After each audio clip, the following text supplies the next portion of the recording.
Canada takes to the sky. Clouds rolling by like cotton candy high. He lights up, his pipe stretching time. Floating free, gotta ease his mind. Wings spread wide through the blue. Flying high, nothing else to do. In the cockpit, it's just him and the breeze. Captain Canada feeling at ease. Stretching time in the open air. Flying high without a care. Captain Canada soaring free. Smoking sky, all he needs.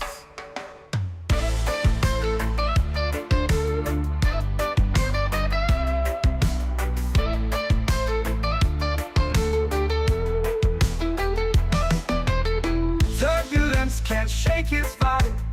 Every puff makes him feel alive. He's the captain you can't confide. Loving life and stretching time. Sunset glow as he climbs higher. Heart beats to his own choir. With a grin, he takes another puff. For Captain C, no sky's too tough. Stretching time in the open air. Flying high without a care. Captain Canada soaring free. Smoking sky, all he needs.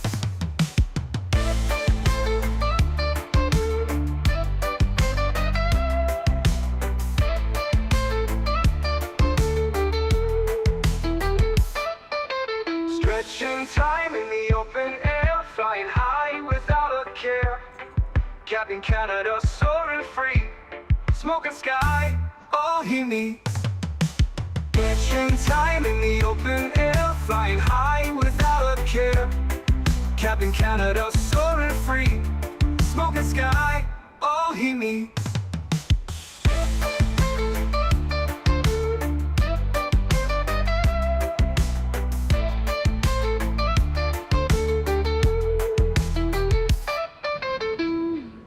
Hello everybody, welcome back for another Microsoft 2024 live stream. I hope you guys are all doing well. Happy Friday afternoon. I just saw out of the corner of my eye that's not running. Give me a second. There we go. All right, we're good. Good to see everybody here. P-Thibs, welcome back, my friend. Hope you're doing well. Alex, good to see you, man. Clay, welcome back. Boeing fan, welcome. Cap Minnesota, good to see you. Ian Crawford, welcome back, my friend. Mr. Chris Clark, good to see you, dude. Aviations YouTube, welcome back. Hope you're well. Mr. Greg Elwell's in the house, good to see you, dude. Tanner is here, welcome back, my friend. Clay, good to see you, my friend. Abheek, welcome back. Gary P, good to see you. Fred, welcome. Hope you're well. Joshua, good to see you. Tennessee Simulations, welcome.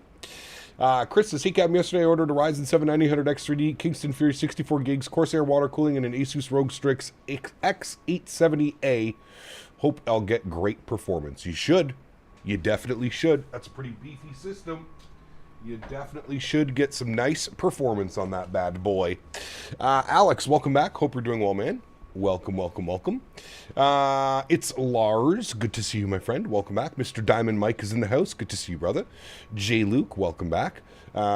Guten Morten. Good to see you, my friend. Welcome back. Hope you're well. Matthew, good to see you, man. Craig, welcome back. This is Cap 9 hours into my flight from Doha to Brisbane, and Volanta craps itself. Stops tracking my flight. Only 4.5 hours to go. I've been reading there's been a ton of problems with Volanta lately. I know it was affecting some X-Plane stuff as well. So, hey man, like I always say, for me personally, I don't feel the need for Volanta. But I know some people like to track their flights, and I know some people like to keep track of all their flights and stuff like that. But yeah, no, I don't think I'll ever have to worry about that one. For tomorrow, can we do YYC to Honolulu and WestJet MAX8? It's a real-world flight. How long of a flight is that? That seems very long. That tells me it would be somewhere around 7 to 8 hours. Jay Sean, thank you very much, man, for your business class subscription. Huge no floaties to you, my friend. Welcome to the green team. Thank you very much for support, my friend. I appreciate that. Swayze, what's up, man? Good to see you, dude. Watching you in the X-ray department. Uh-oh, what did you break? Tyler, good to see you, my friend. Welcome back. Felix, good to see you, dude. Welcome. Hope everybody's doing well. Do you have experiment a lot with settings to get such a smooth experience? Yes. Especially in Microsoft 2024. There are a lot of settings that you can tweak and play with. Yes. Jano, welcome back. Hope you're well, man. Any chance we'd ever do a 320 Neo Ini builds again? Maybe. It's been a very long time. I'd probably be more likely to fly the Ini builds A321 Neo but we could think about dusting off the 320neo. They're very similar, but in my opinion, better product. Alvatex does the same. Sorry, did I miss something, Kinetic? Or I don't know if you're talking to me or... your fat toe? Uh-oh, that sucks. ECAP, thinking of upgrading to a GPU. Is a 5070 Ti good enough? Yes. I would say that the 5070 Ti is the best purchase that you can make for a graphics card right now. For the home consumer, 5070 Ti is probably the best bet. Best bang for your buck.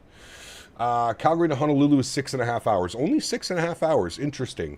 Well, the plan was to do it from Southwest out of LAX for tomorrow. I'll think about doing it out of Calgary, but yeah. Steven, what's up, man? Good to see you, dude. Welcome back. I think you may have a new indie-build scenery to showcase soon anyways. Yes, I did see that announcement this morning. Manchester. Very nice. Very nice. What's going on with that United inside the terminal? I don't know. Obviously a mix match of scenery. Pardon me. He might be on a freeware version of Tampa, or he's in a different simulator. He's either an X-Plane, P3D, anything really. Did you connect your water cooling and to the CPU fan connection or to the IAO connection? Probably to the IAO. I'll let Dan answer that one because Dan built the PC. I'm assuming he put it to the IAO. What's up, Cap? What do you think about the new Metar shortcut I sent you? It's good, Andy. I mean, to me, Andy, there's not much difference in between like clicking on this. Obviously, you can click on this and it'll pop it up, which is nice. But yeah, usually I'm on like the charts page. So to the charts, it's just the weather tab. It's kind of the same thing, right? I guess it just depends if you're on your flight page or on the airport page. But yes. We're the United Max on the left. Let's get the party started. Nice. For some reason, you're in the terminal, and there's also another airplane right behind you. Boarding has been completed as well, so we're looking good. Looks like we have ATC now. Miami Center has jumped online. Very nice. All right, friends, well, let's do it. Let's jump inside the aircraft. Let's get this bad boy programmed, ready to rock and roll. First Officer Henry was the goodest boy this morning, and he's got the aircraft powered up for us. So we'll start working on some stuff and banging out, getting this aircraft ready to rock and roll. We'll get some panel lights up on this guy. We'll turn our screen brightness down on this guy. There's nothing that drives me more crazy than when the screens are glowing in your face. Tried the X-Plane 12 demo, honestly really tempting. It's looking good, man. It's getting better and better, that's for sure. It's getting better and better, that is for sure. All right, let's go to our Pause and It page. We're sitting on the ground here in Tampa, KTPA. We'll throw that into our reference airport. We'll go next page. We'll grab our left GPS. We'll set our IRS position. Beautiful. We'll clear that out. We'll request our flight plan. Send that over to company. Good. While all of that is going on, we'll get some panel brightness up on this bad boy. Very good. And then we can start loading up the aircraft. What the hell was that? Something just drove right through me. That was weird. All right, let's jump down here. Let's go to our menu. Let's go to our performance and payload, and we'll go to our weight and balance. Very good. Flight plan has been loaded, so we'll load that bad boy. Very good. All right. According to the wonderful sim brief, we have 148 passengers aboard the aircraft this afternoon. 148. Cargo is 2350, so we'll put 1350 in the aft, 1000 in the forward. Very good. Fuel for today's leg, 9.3, 9,300 kgs of fuel. We will set payload, we will set fuel, and we will complete that page there. Beautiful. All right, let's see. Wrong page. Let's see what our PDC clearance is saying. So we are cleared on the Gandhi 8 departure, Sabi transition, maintain 6,000, expect flight level 37010 minutes after departure. Departure frequency is Miami Center, 32.2. Contact 32.2 with ATIS for taxi. So push is on us. Call, actually looks like we have Tampa Tower online now, so call Tampa Tower for taxi. Beautiful. All right, so let's jump down here, see what the weather's doing. Actually, we can grab the ATIS right off of VATSIM. ATIS information, Romeo, winds are 020 at 8 knots. Looks like we are departing runway 1 left.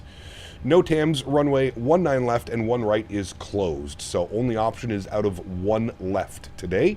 So that's what we'll be doing. We'll zoom this down here like so. Very nice. All right. Let's go ahead and plan that out, chat. Let's activate and execute our flight plan. Beautiful. Let's go to our departure page. We know that we're on the Gandhi 8 departure with the Sabi transition out of runway 1 left. We'll execute that. Beautiful.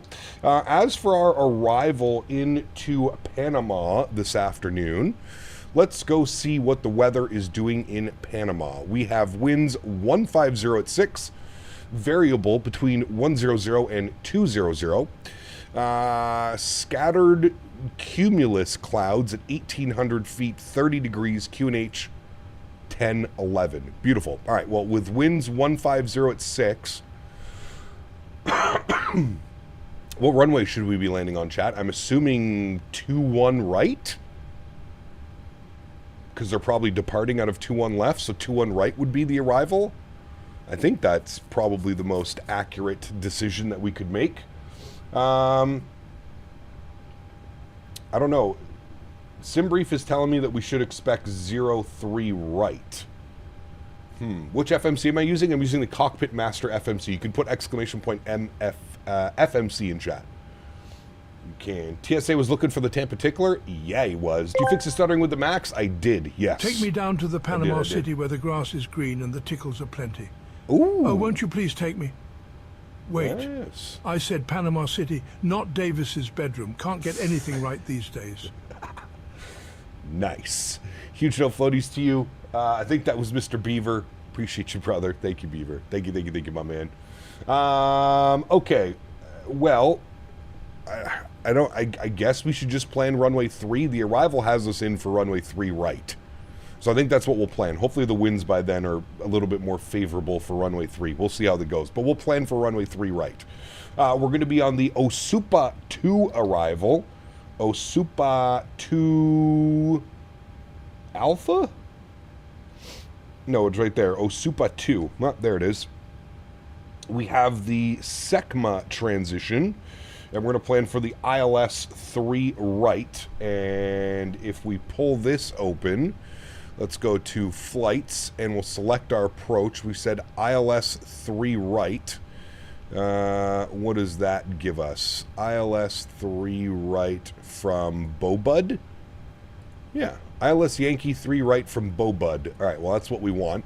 So take you off, erase. The Osupa 2, SECMA, ILS Yankee 3 right from Bobud. Execute. Good. Let's go through our flight plan. I already see one discontinuity. We'll fill that in. Very good. Keep scrolling through. Everything else looks good there. Beautiful. Let's go to our NitRef tab. Let's plug in some numbers. 60.6 on the zero fuel weight, 9.2 on the fuel. We'll go with a reserve of 2, cost index of 25, cruising up at flight level 370 initially. We may do a step climb up to 390. We'll see what the winds are looking like. Cruise winds, 275 at 26. I don't think winds will be a factor all that much today. Our ISA deviation today, +8. Beautiful. Execute that. Let's go to our N1 limit. Let's jump back over to the electronic flight bag. Let's go ahead and copy FMS data. We're going flaps 5, AC on, anti-ice off. Calculate our V speeds. So it looks like we want a flex of 44 degrees, or a cell temp, not a flex. We're not flying Airbus cap. Cell temp of 44 degrees, good. Should give us 86.4 on the N1. Go to our takeoff. Flaps will be 5 degrees. CG weights 21.1. Trim value 560. V speeds are showing 39, 41, 52. I'm getting 38, 40, 51. Perfectly fine with all of those. All right, beautiful.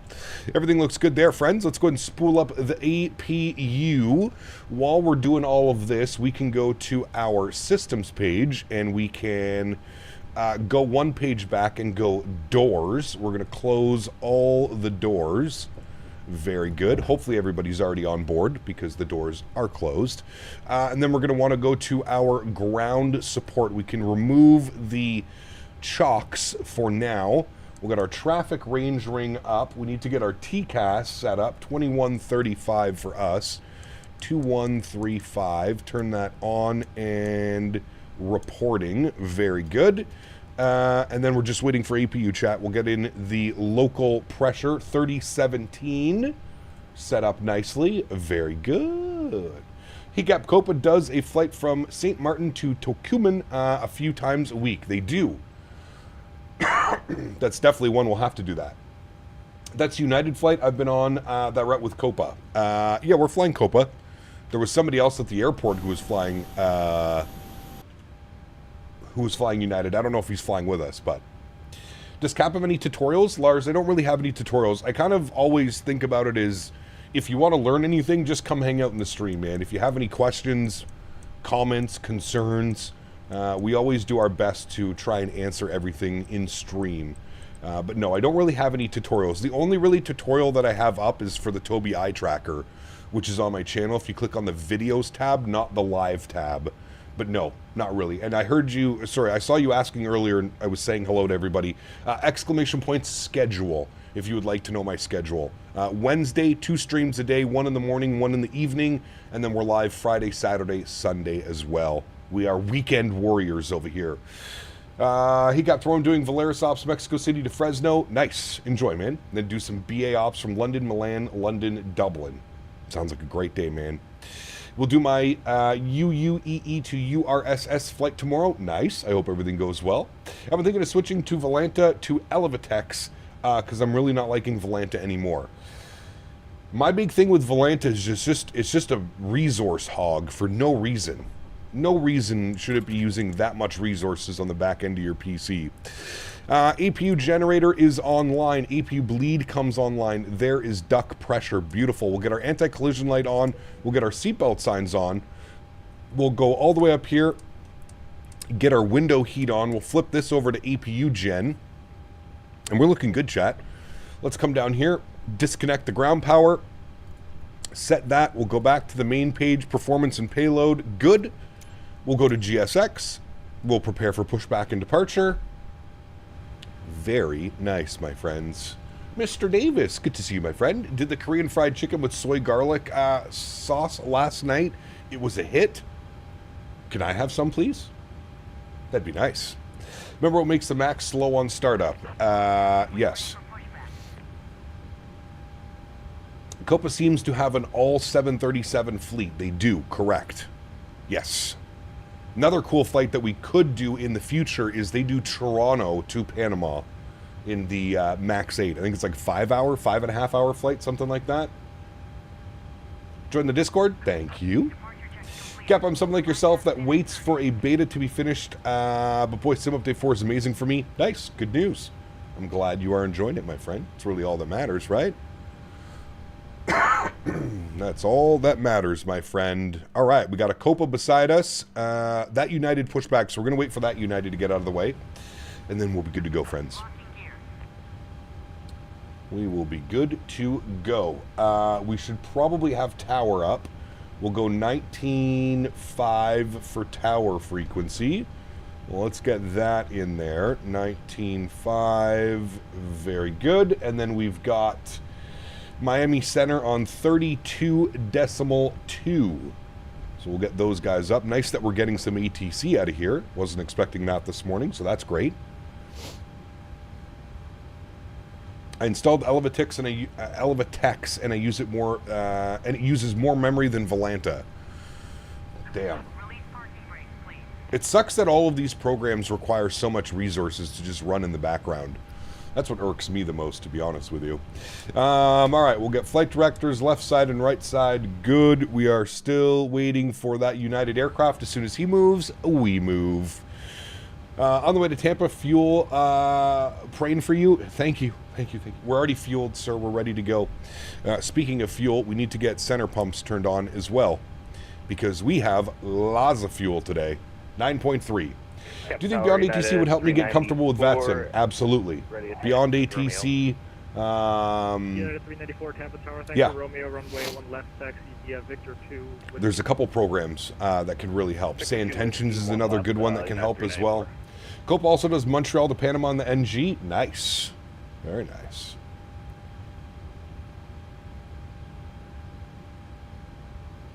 Very nice. All right, he is moving, which means what, chat? Time to stretch it out before we get airborne, because we are moving. It's an ice cooler right there. Yep. That's how Davis cools himself off at night. Using same intentions at the moment with Captain Canada as my co-pilot. My man. Beyond ATC, ATC phraseology is very pro. You will easily manage on VATSIM. There you go. Very good. All right, park brakes off. CPD, what's your favorite tickle spot? Asking for a friend. Under the airplane after midnight. Specifically under the right main wheel gear. Yeah, you know it. All right, everything looks good upstairs. We have bleed pressure. We'll go engine number 1 over to ground. Confirm a start valve is open. Turn those sounds up. And we're spooling up engine number 1. Back it up, Terry. Throw it in reverse, Terry. Such a good one, man. United 394, you turned the wrong way onto Whiskey. Hold short of Victor 3. Hold short Whiskey 3, sorry about that, United 394. You had to go left. American 315, remember to your taxi, turn left on Silly Mr. United. You're a Mr. Silly, you are Mr. Silly. Waiting for motoring to go away. As soon as motoring goes, we introduce fuel, and then we get a nice spool up sound. There goes motoring, we'll introduce fuel, and here's the wing view. Victor 3, Victor 1 Whiskey, 1 left. Captain, is it true the Flyby 380 is not working for 2024? I'm sure it is in the developer version of it. What is this not a real pilot all about? I see no difference here. It's because everybody seems to be putting quote-unquote real-world pilot in their titles. We have to compete with the real-world pilots somehow. So, by putting not a real-world pilot in my title, I'm hoping I can trick people into thinking that I am a real pilot. Sheesh. I mean, I am a real pilot. We all know I fly the MAX8 for Air Canada, but that's beyond the point at this, you know. Park brake is on. Engine number 1 over to ground. Start valve is open and 2% on the rise.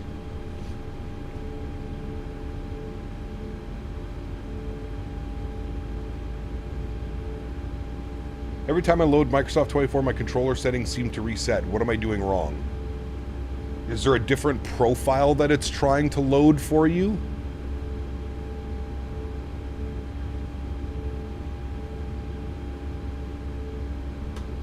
Has nothing to do with him, Jano, I can promise you that.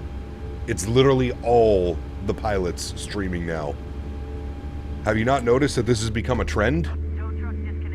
After COVID? A massive influx in quote-unquote real-world pilots streaming because they have nothing else to do because nobody was flying.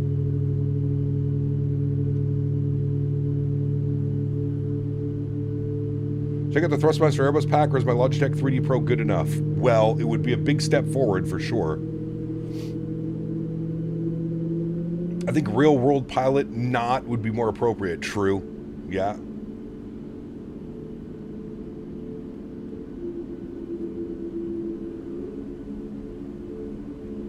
You're a real pilot to me, Daddy. That's scary. Upstairs, Gen 1, Gen 2, hydraulic pumps are on, probe heats are on, yaw damper is on, isolation valve to auto will go, packs over to auto, APU bleed can go off, APU can go off, start switches over to continuous, taxi light can go on, and we'll set flaps 5 degrees. Blue Star, what's up, my man? Good to see you, dude. Cap, are you gonna get the Windwing landing gear panel stuff? No. After that landing in DC, you can fly any 737 I'm on? Hell yeah, brother. That was a great landing. We were professionals, sir. Alrighty. Very good. We will go auto throttle, VNAV, LNAV, and we'll let tower know we are ready to taxi with ATIS information, Romeo. Tampa Tower, good afternoon. Copa 355 with ATIS Romeo, ready to taxi 1 left. Copa 355, Tampa Tower, thanks for Romeo, runway 1 left, taxi via Victor 2 Whiskey. Victor 2 Whiskey. Taxi 1 left, Victor 2, Whiskey, Copa 355. Thanks. Alrighty. This should be Victor 2 in front of us. I think. There's an airplane departing right there out of us. This is Victor 2, then Whiskey. Perfect. Very good. He kept doing Chicago to Vienna in an Austrian 200 ER. Storm Claudia is battering Ireland today. Long haul chillin'. Nice. Enjoy your flight, man. Some real pilots tend to stream more than flying IRL. Some? I would say the only one that doesn't CST is Flight Deck to Sim. I can't keep up with V1. I'm pretty sure V1 is a real world full-time streamer now. Same as A330 driver. This guy literally posts multiple videos a day. I don't know how the hell they do it, man. I don't know. Doesn't V1 have like 4 kids too? How the hell does this guy stream every day? Did you know A330 driver is a pilot? He never tells anyone. Correct. Not like it's in the title every stream.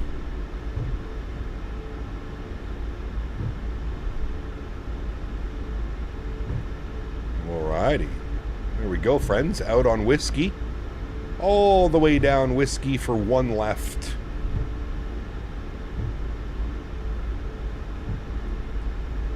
Real world sim pilot. Hell yeah, brother. Don't worry, I'm right there with you. Kieran, what's up, man? Good to see you, brother. Welcome back. Hope you're well.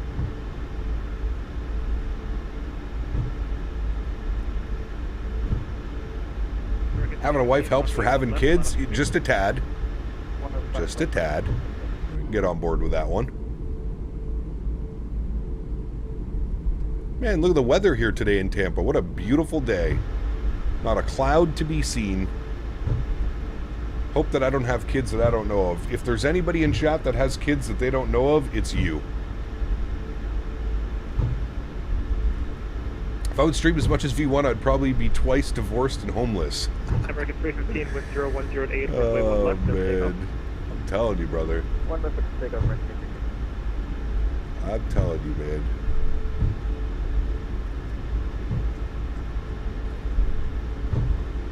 United 394. I mean, I will say this. I feel like it makes it easier to stream when people worship the water that you walk on. If you put real world pilot and you actually are a real world pilot, I mean, you see it, chat.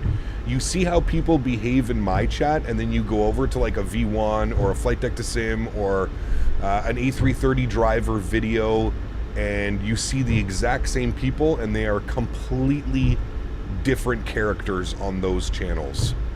It's a shame. It really is a shame that people can't have respect for everybody in the community. You have to be a real world pilot to garner the respect of some people. It's a little bit weird. We live in a weird world on the internet and streaming sometimes.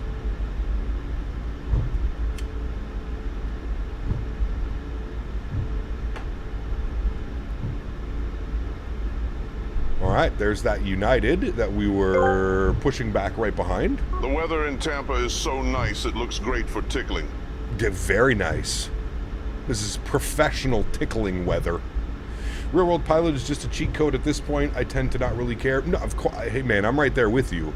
But I mean, that's how you get everybody to click on the videos. It's American 315 contact Miami Center. I agree with you. It's definitely a cheat code.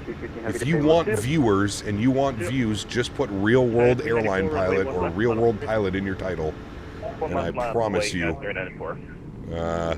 you'll have more views than not.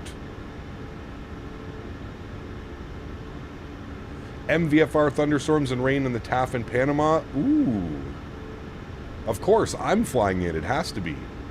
A push to get your PPL? No. I could care less. I don't give a shit what people think about me on the internet, to be honest with you. Whether I'm a real pilot or not a real pilot. I can promise you that I probably fly the sim better than most real pilots. Because they're used to flying in the real world, and I'm used to flying in my sim for thousands of hours. Copa 355, expect 2 minute delay for trail separation. 2-minute delay, don't worry, it's Copa 355, thanks.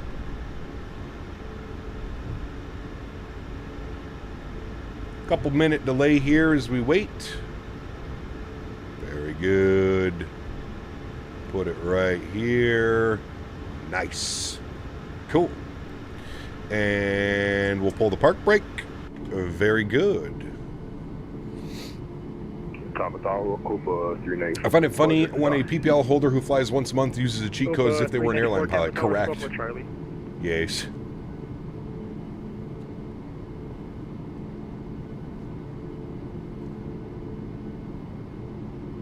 Yeah, from Charlie for Copa 394. Copa 394, verify squawk tree 203320. Could pay off to increase the views. No, it's not worth it, man. Trust me. Getting a PPL just so I can put Real World Pilot in my YouTube title is not something I'm concerned about. Copa 394, thanks. Runway 1 left, taxi via Victor 2 Whiskey. Altimeter. Tomorrow's a semi-long haul. I think it's about 5.5 hours tomorrow. LA to Honolulu, Southwest MAX8. We'll do it in the AMUA 1 livery. 132.2, United 394, see you. Hopefully it's been updated for 2024. Has anybody flown that one, the AMUA 1? Hopefully I'm saying that correctly. Copa 355, runway 1 left, let up away. Let up away 1 left, Copa 355. Alright, very good. Let's get our landing lights on, runway turnoffs, taxi lights can go off, strobe lights can go on, logo light and wing lights go on as well. Have you tried switching back to NVIDIA FrameGen? I have not, dude. My sim has been running perfect. I'm not messing with anything.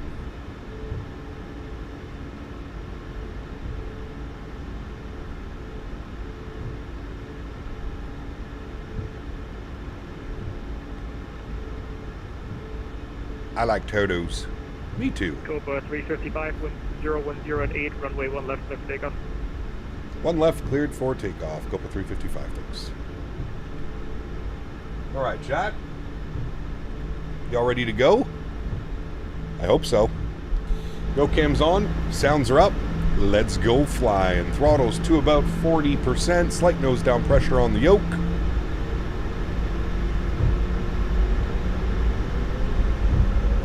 We are stable and toga. Takeoff power is set.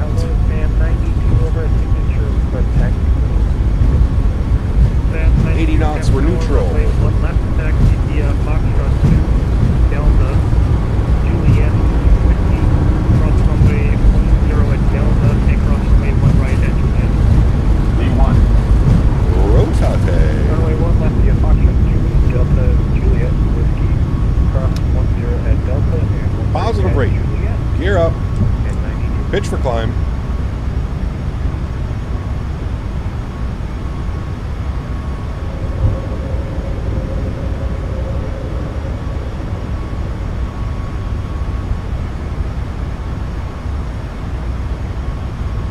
Copa 355, contact Miami Center, 132.2 flight. 32.2, thanks for jumping on, giving us ATC, man. Appreciate you. We'll see you soon. Copa 355. Alrighty, over to Atlanta. Bring the Miami Center. Bring the sounds down a little bit. Speed check, flaps 1. Miami Center, good afternoon. Copa 355 off out of Tampa. 2,000, climbing 6,000. Copa 355, Miami Speed Center, check, contact flaps clean. 12,000. 12,000, Copa 355. 12,000 feet, good. That is in there and set. We'll sync up our headings a little bit. Good. Jump down here. We'll bump this guy over like yonder. Very good, friends. Very good.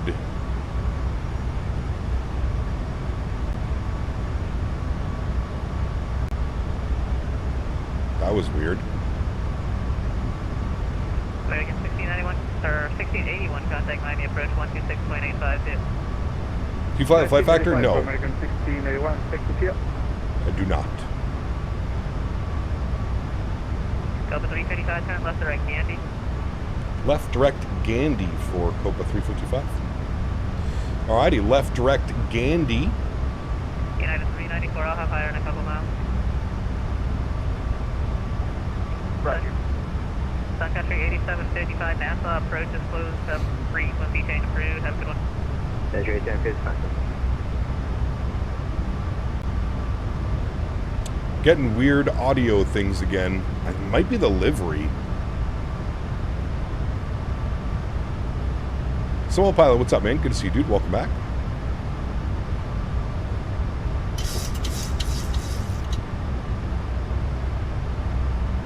Do you have the flight factor 7.6 and 7.5? I do. Yes. All right, 8,500 feet. We'll go autopilot 1 back up into the flight deck. That down a little bit. Lilo Pilot, what's up, man? Good to see you, dude. Welcome back.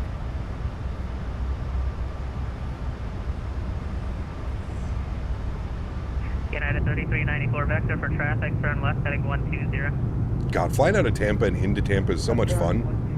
There's the airport right there off our left wing. United 394, Nice. climb and maintain flight level 390. It just finished LCY, GBA, LCY, and the FSS E190. She behaved well and did a 231. Copa 355, Nice. I'll have higher in about 10 miles. That's good, Copa 355.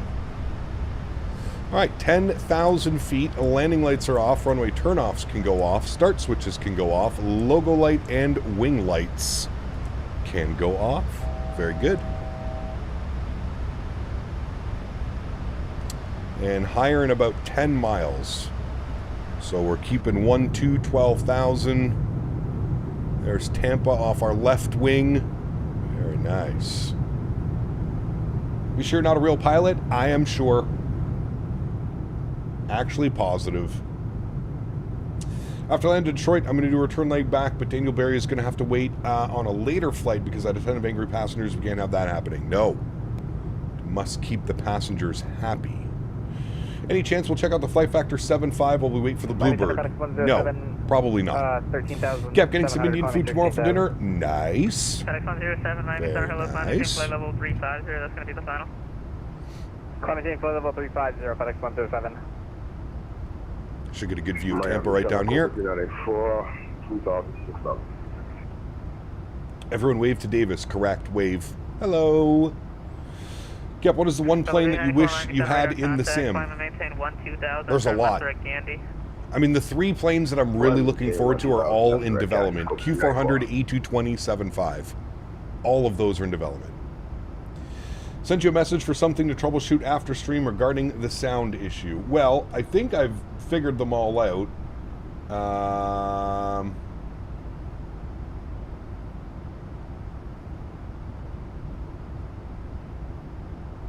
Interesting. CST. Very interesting. I don't think it has anything to do with that. I think what it has to do is the... I'm pretty sure we've nailed it down. Maintain flight level 370. Climb flight level 370, Copa 355. I'm pretty sure it has to do with the object LOD for the aircraft, because all of that changed in SU3. This is a third-party livery, and I'm pretty sure that's what's causing it, is liveries that are not compatible with Microsoft 2024 SU3, because that's what we were having issues with the aircraft as well. It just was not compatible. You on 1440p? I am on 1440p, correct. JetBlue 1203, runway, stand by 1 second. Need that A220 right now. If my name doesn't give off hints as to why, brother, I'm telling you, man. JetBlue 1203, runway 6, taxi. We need that badly. Golf 1, Foxtrot. Badly. Runway 6, via Golf 1, Foxtrot. JetBlue What Air Force base is that, chat? Crazy that there's like 3... It's doing it again. It's definitely the livery, chat. It's 100% the livery. You can tell as soon as you switch wing views. It's 100% the livery. 100%. I think this is why we're only going to be able to fly iFly specific liveries. And I think this is why there's so little liveries in the iFly manager for 2024. It's definitely the liveries doing it. It's causing those weird stutters, sound crackles. McDill, that's what it is. Thank you. I knew it had a funny name. McDill. Sam 92 through That's the one. 2000 McDill. or 6000. Sam 92, Miami Center, radar contact, climb and maintain 12,000. McDill. Climb maintain 12000, Sam 92. Flight brought a smile to my face for two reasons. First, I took a look at this flight long time, and if I'm not mistaken, it was my first flight after COVID. Nice. Very cool, man. Very cool. Like I said the other day, they're sure making it hard for newbies to really get into FS. Yes and no. It's always kind of been that way, to be honest with you, Ian. It's always been that way. Yeah, do you know? Oh my God. I've already explained what it is, man. It's the livery. There's not much else. It's not the computer. It's not the computer. It's the livery. I've already explained it. How many times today have I already explained it? Do I need to explain it again for you specifically? Would you like to listen this time and maybe I'll explain it? I almost forgot about the Synaptic A220. Haven't heard anything about them since FS Expo. They've been quiet. Part of me, CST, part of me was thinking it probably shouldn't have been. I don't know if it was the smartest. I don't know if it was the smartest decision to bring their A220 to FS Expo. I still feel like it was in such an early stage that it might have put people off. And I think maybe the community feedback that they received off it being put off was what's caused a lot of the delays, How does the livery impact it? I'm not understanding clearly. So, SU3, Sim Update 3, brought an entire new way of how the simulator handles LOD objects. That's why we're having an issue with the aircraft until we updated the aircraft. This is a third-party livery that is made for Microsoft 2020. It has not been updated to 2024. More importantly, it hasn't been updated for SU3, Sim Update 3 2024, which changed all of the object LODs. So when we switch views like this, it's having problems doing the object LOD, which is why we're having audio problems. Hopefully that makes sense. So it's not the PC, it's not the airplane, it's the actual livery, which is why I said from now on, flying the iFly, the only liveries that we're going to be able to use are the liveries that are available in the iFly launcher. If you have the iFly and you toggle between 2020 and 2024, you'll see that there is a lot more liveries available for 2024 than there is for 2020. That is what I have gathered this week flying this aircraft, and yeah. What were the issues with the stutters? I just explained it. Even though there's no Allegiant working in 2024 for the iFly. Correct. There is no Allegiant livery. Yeah. iFly, FY, it's delayed till Q1, the E220. Yes, they said that in their Discord. Bombo, what's up, man? Good to see you, dude. Welcome back. Hope you're well. Matthew, good to see you as well, man. Welcome back. Hope you're well, my man. I'm using iFly liveries and still get the stutters. Not entirely sure what it is. See, when I used the iFly liveries, we're perfectly fine. We didn't have any problems. We flew, after I did the update, I was flying around to LA, and yeah. Boy, those are quite bad. Sorry, I just came back as you were explaining without realizing that you were talking about it already. No, you're fine, Kinetic. You're fine.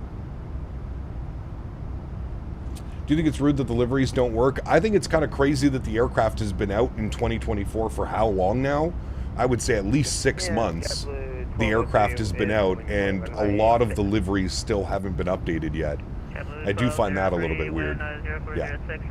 Special Hawaiian livery for Southwest livery is not on the iFly Manager. Yeah, correct. We're just going to have to fly regular Southwest tomorrow. Regular Southwest. Correct.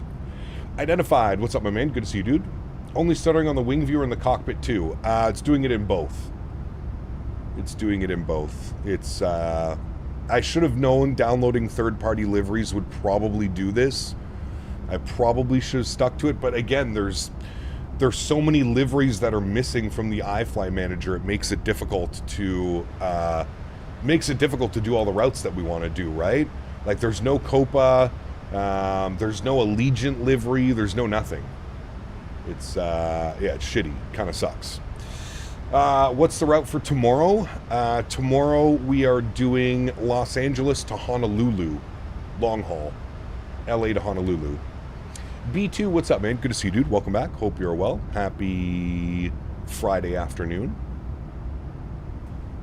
The virtual airline I fly for removed Hawaiian and added their routes to Alaska. Interesting. Welcome. I'm gonna head out for now for work. Enjoy the flight. Aviation Gaming. Thanks for hanging out, man. Appreciate you, dude. MU1 works, honestly. Even if they're labeled 2020 only, they still work. Not for me, Miles.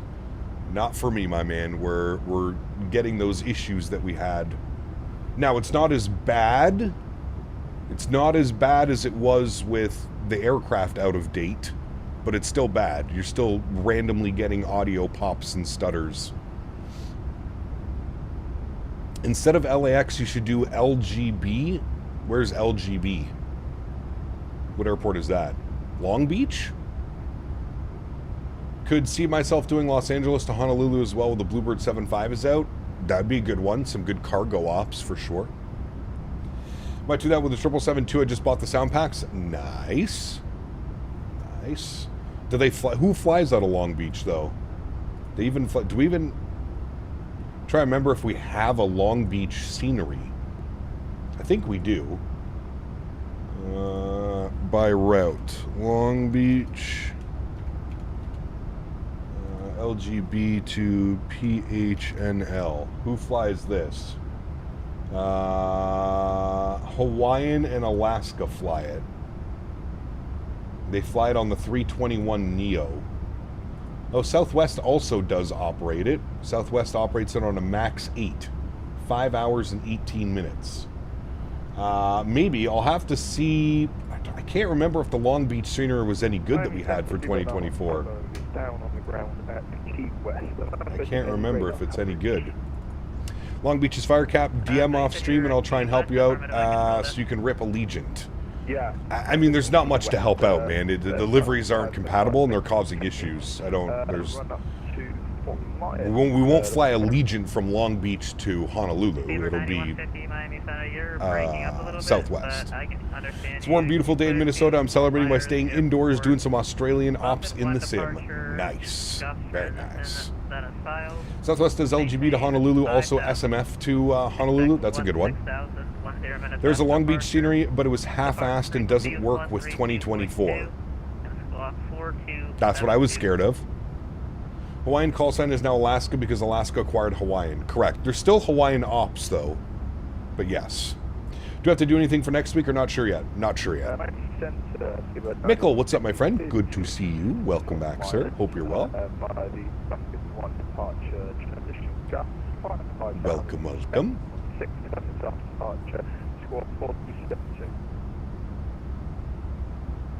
Bird 9170, you're still breaking up, but it sounds like your readback was correct. Call me for taxi US 073012. MK Studios just dropped. Helsinki V2 performance is excellent on 2024. Nice. Good to hear. We'll have to take. We'll have to go back to Helsinki at some point. We just achieved 4,000 feet. JetBlue 1203. Either way, I'll be listening tomorrow. I'll have to keep switching the garage over to winter stuff, snowblower, ATV maintenance incoming. Uh-oh. Get it all ready to go. Get it all ready to go, my friend. Was that for me? Nope. Have a good one, Delta 1757. I don't know how far out Miami controls. Let's see. Oh, shit, we're with Miami for a while, chat. All the way down till about halfway into Cuba. Cuba airspace. We're just going to have to deal with these audio pops. Hopefully they're not too crazy, but Did iFly ever update their flight model for 2024? I remember the plane being so unstable, even a slight crosswind on final approach, it always felt it was all over the place.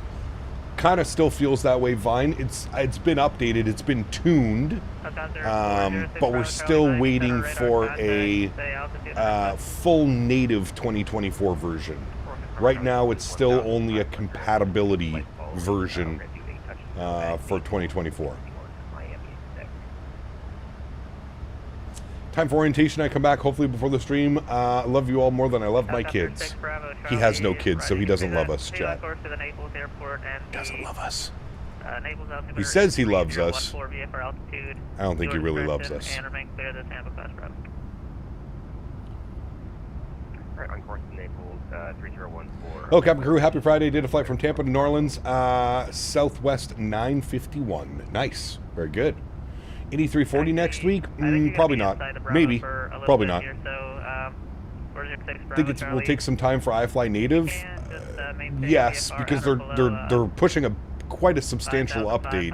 They're bringing a new tablet as well. So a new tablet with the update, I believe, is coming. That'll be good at least. Sean, 41 months, says, friends, hope everyone's having a good day. Thank you so much, Sean, for 41 months. Huge no floaties to you, my friend. Thank you, brother.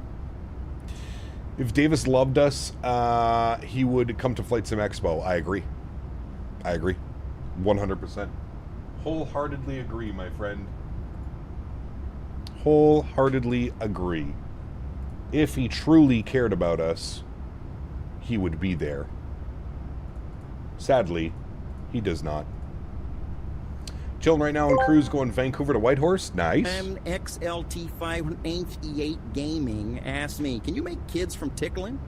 Nah, tickling ain't gonna get you kids, you limp dick lunatic. It's just a way to annoy the hell out of someone and maybe get a laugh or two. If you're looking for kids, you gotta go down a completely different, messier road. You feel me? Ain't nobody got time for that. Nice. Very nice. Huge no floaties to you, XLT. Thank you very much as well for the continued support through the good old Tangia. Thank you, brother. If PMDG would make a native version of the 777 for 2024, that would be awesome. They already have. The PMDG 777, 300ER, Freighter, and 200ER, and 200LR all have their own native 2024 versions. Lizard. Corbett spitting health facts, correct. The birds and the bees with Corbett, correct. Is 2024 worth switching? Depends on your system specs. If you have a beefy PC, yes, I would say it's worth switching over. Climbing flight level 390, good morning from MSFS2024. Sterling 1473, Miami Center, welcome.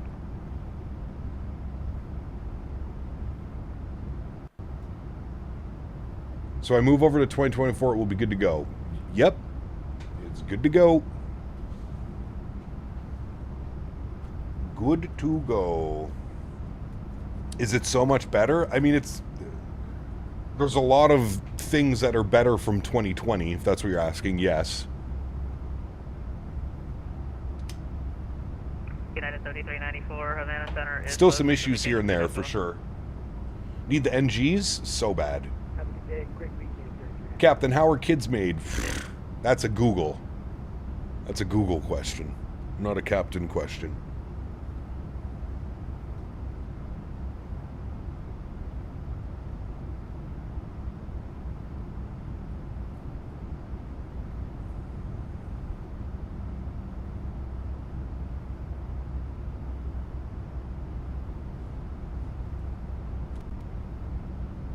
At some point, everyone will have to switch over to 2024. I mean, I think 2020 service is still like for another 4 to 6 years. They're still going to be servicing 2020.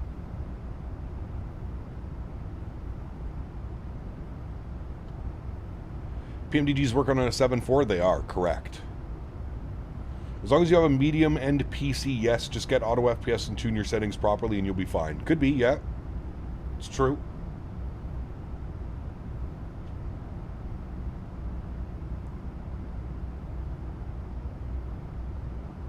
So nervous to try VATSIM. I tried it once, and they gave me a random waypoint to go to, and I was lost and disconnected. Uh-oh.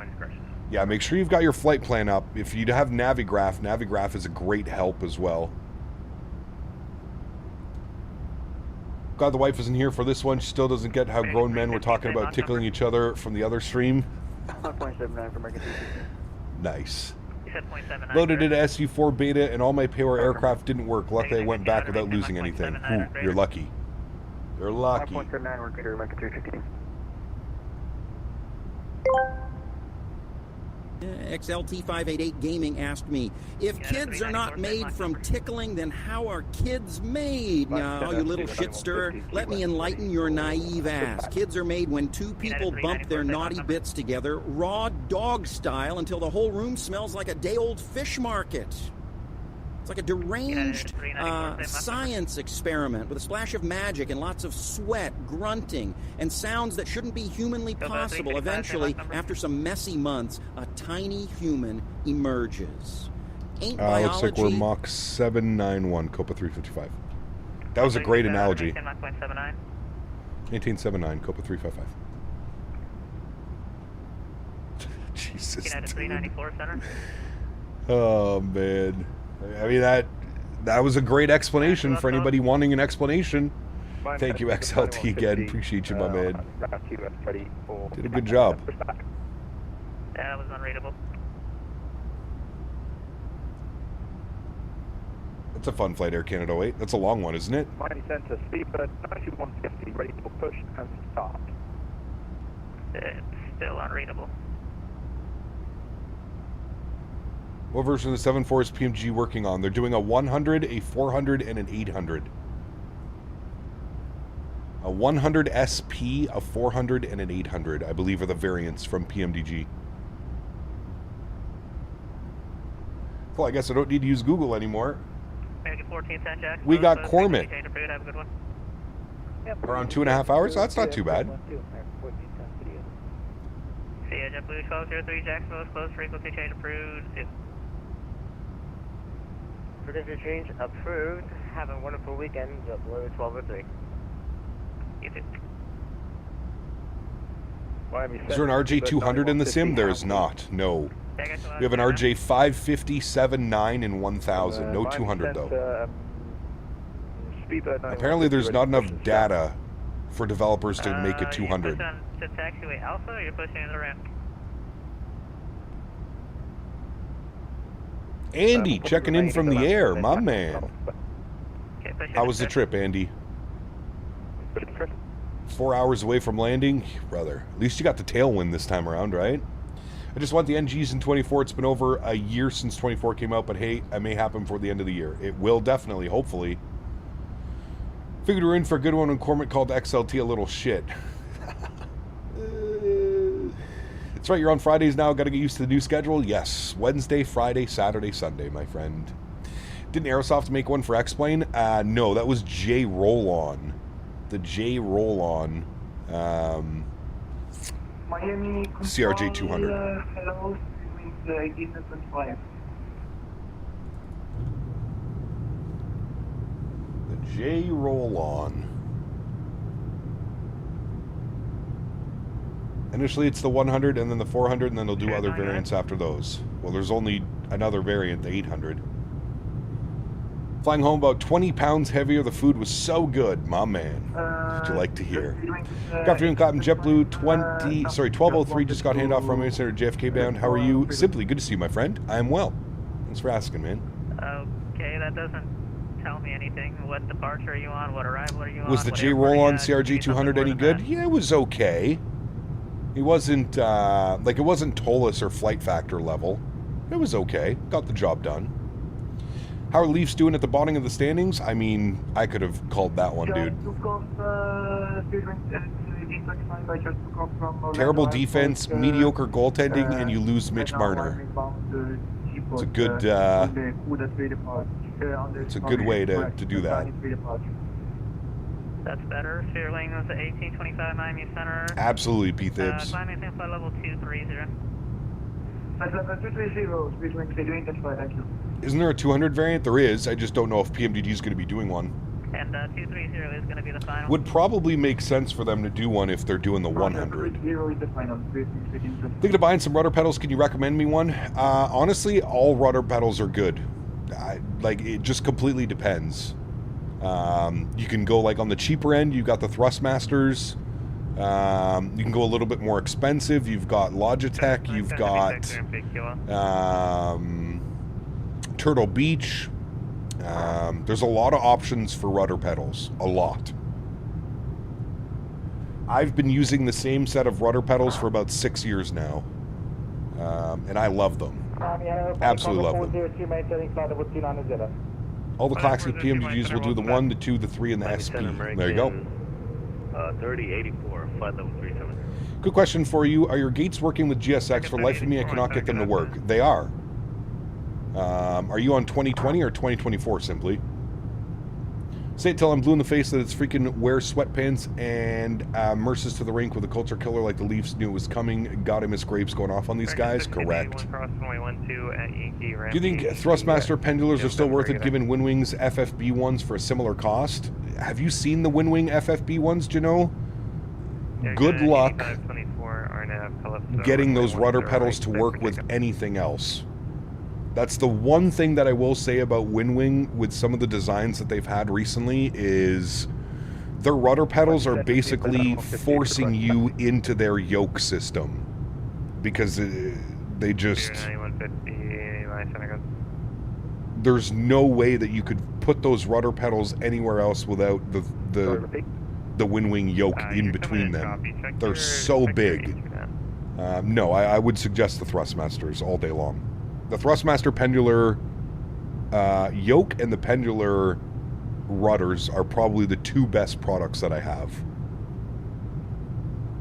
I really don't care about the classics, but I do like the 300, which I plan to get between the 400 and the 800 variants.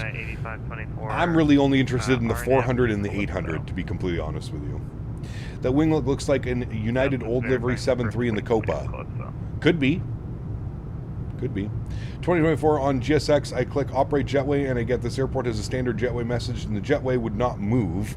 If I go to install and replace the Jetways, it says I can't. Yeah, you can't do that in 2024. That's why I was asking you if you had it for 2020, because in 2020 you can disable default jet bridges, but you can't do that in 2024.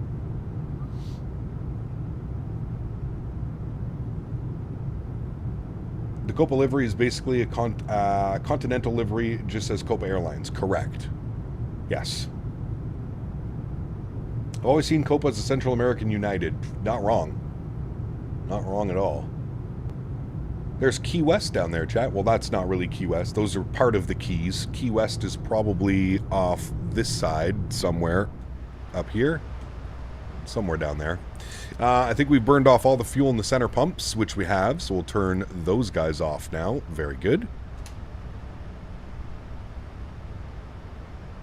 And he wanted us to maintain Mach 0.79er. Said it worked for you. Do you know any workarounds? Well, again, it depends. We're using a default scenery or we're using a third-party scenery. If you're using a third-party scenery, just go and get a GSX profile and that should make it work. If you're using default, I'm not quite sure. I don't use a lot of default sceneries. Waiting for more Windwing Boeing products because I want to build a basic flight deck, but I don't really tell my wife. Shh, nice.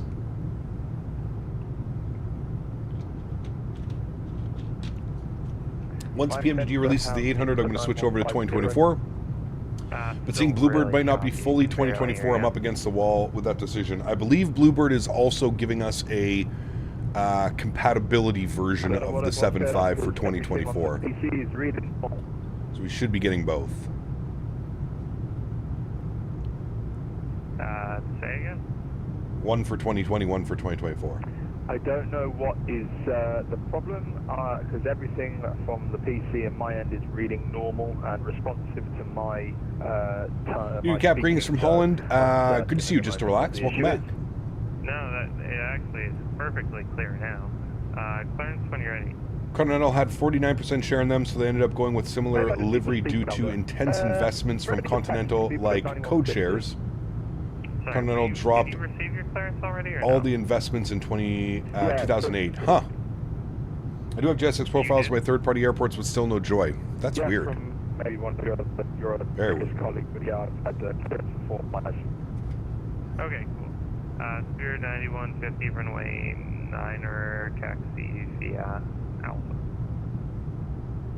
Taxi to Alpha, Spirit 9150, thank you, sir.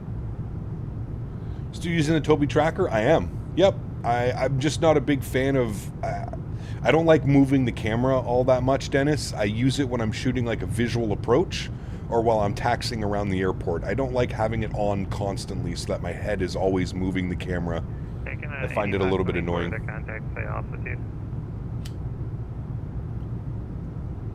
Compatibility always isn't a good thing. You're correct on that. You are correct on that, my friend. Offline frequency change approved. Go ahead. Unicom American 250, have clear one. Seems like you're against a WinWing. I understand your partnership with Thrustmaster, but I think they're different consumers. Let's appreciate both. Saying that as a Thrustmaster user. I'm not against WinWing at all. I think they're absolutely killing the market right now, Maximilian. What I said is there's certain products that I feel they're forcing you to buy. Like, if you were at FS Expo and you saw their force feedback rudder pedals, you would know exactly what I'm talking about. If you want to buy the force feedback rudder pedals, you have to buy the yoke. There's no way. They're so big and they're designed to hold the WinWing pendular yoke that they're coming out with. You have to put them together. I don't think there's any way that you can just buy the rudder pedal. I mean, I'm sure you can just buy the rudder pedals, but it's going to look really weird and awkward because the entire rudder assembly is built around having a pendular yoke right down the middle of them. That was my only concern with WinWing. Other than that, they're killing it right now, dude. There's no other peripheral developer that's doing what WinWing is doing right now. These guys are balls to the wall. They are going hard. They are trying to corner the market, and they're doing a pretty damn good job. But I'm just speaking truthfully to you. I'm not gonna lie and say, oh yeah, they look great. That is my genuine concern. The rudder pedals look cool, but the fact that you have to buy a $700 yoke to put in the rudder pedals makes it kind of that's over $1,000 for a yoke and rudder pedal assembly. That's expensive. It's a lot of money. Shell 7 departures on as filed. Climb and maintain 2,000. I expect. Trexo, what's up, man? Good to see you, dude. 10 after departure. Departure that's frequency squawk 2330. WinWing does have rudders, just not in the style of Boeing. Correct, yeah. And they also showed their Airbus rudder pedals, which in my opinion make much more sense. The WinWing Airbus rudder pedals look pretty good. I'd be curious to see what the price point is going to be for those. But they look pretty nice.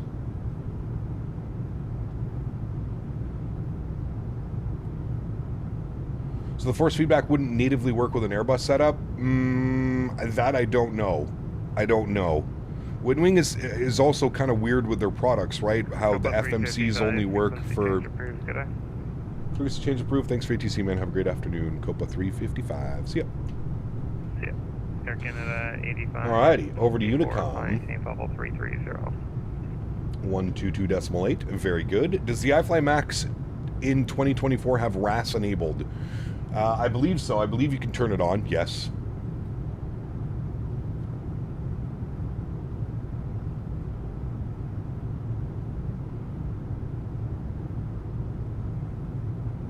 I don't think the Airbus rudders that they're putting out are force feedback either. WinWing has a 777 PFP, they do, but I think what WinWing should have done is, instead of making different, but one could argue the price point, and that's probably why they did what they did, but to me it just feels like they're forcing your hand, like you have to buy this to get this to work accordingly, and I don't know.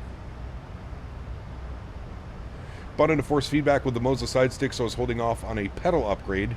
May have to investigate it a bit more. Yeah. Yeah, I don't know if their Airbus ones are going to be force feedback as well. I don't know about that one. We'll have to check.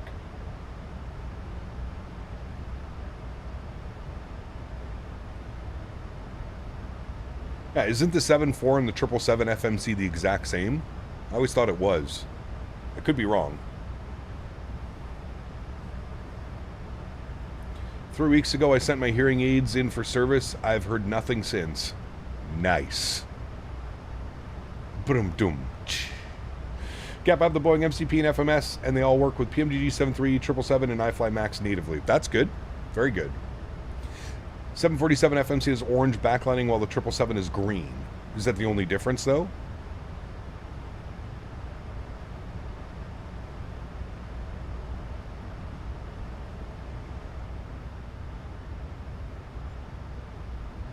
Tomorrow we're flying from LA to Honolulu. Southwest MAX8.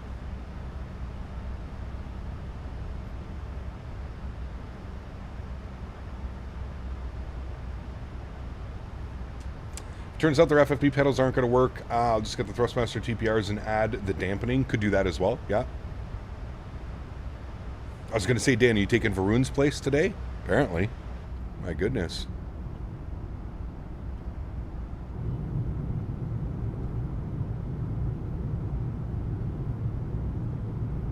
Just did the LA to Honolulu flight. Lots of water? Lots of water. About 5 hours of water. Yeah, she's a long one. Player, what's up, man? Good to see you guys. Guys, give me 2 seconds. Quick little bathroom break. I will be right back.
All right, we're back, chat.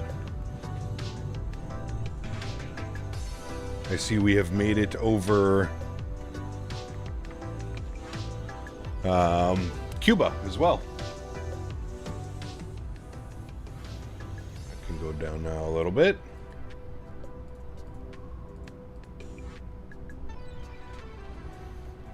Ken and Jen, what's up, my friends? Good to see you guys. Welcome back. Having a great Friday, man. The early weekend. Have to be careful when flying the 747 as a very big and heavy airplane. Correct. Correct. We are on our way down to Panama.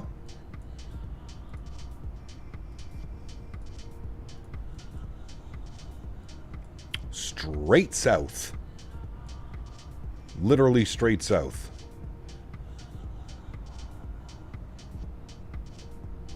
Can't remember the last time we flew into Panama. It's been a while. Because, you know, it's been almost 5 months since we've heard anything about the A220. I mean, usually that's a good thing, James. Usually that means the developer is hard at work.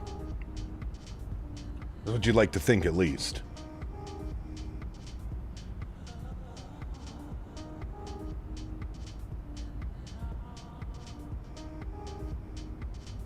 I have one of those days where I take a vitamin to improve my memory, but I can't remember if I took it today or not. One of those days, eh, Dan? Wish we had good Mexico City airport scenery, don't we? We have, I think there's decent Mexico City. I think you're right, it's not like mind-blowing, but I think there's decent third-party scenery for it. I also thought there was a freeware on FlightSim.to that was really good.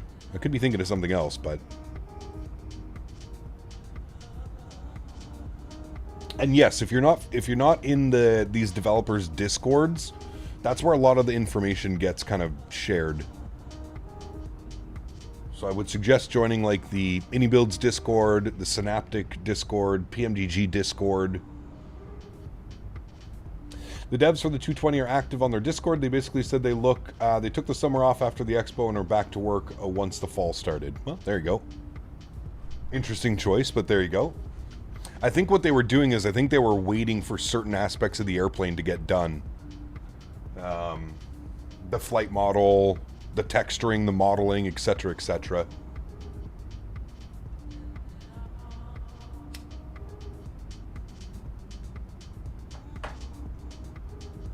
We come here for the updates? Well, I learn from you guys, so...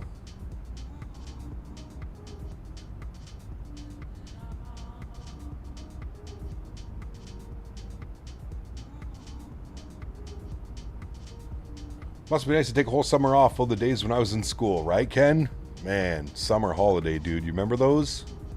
I mean, you got kids, Ken. I'm sure they're still enjoying it, right? Summer holiday, baby.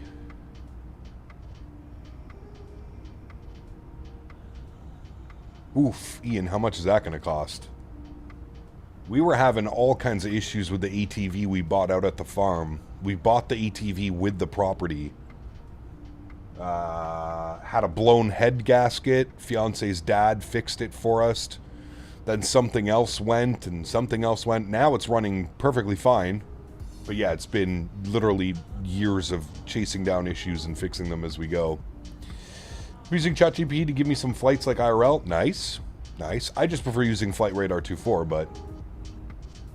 What's a holiday? Nice. Holidays are important, Mr. P-Thibs. Like, everybody should take off the second week of June and go to Flight Sim Expo. That's a holiday. What's my FPS right now? 60 locked. Do you have a Flight Radar 2.4 subscription? I do, yes. I have a silver membership, Kinetic. It's not a lot, a bit over $150 with the fluid, and then check the disc, the brakes, etc. Oh, while I'm tearing things open. Eesh. How long is the flight? Just over 3 hours. 3 hours and 6 minutes, I think, is something like that. 3 hours and 5 minutes. I'm a mailman. We don't talk about the holidays this time of the year. True. You guys are swamped.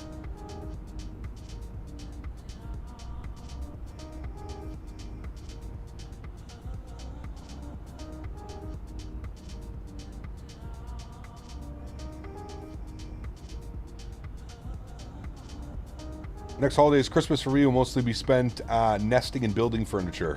Nice, dude. VTVs go, they go, especially with an unknown history. Glad the heads weren't warped out of tolerance. No. No.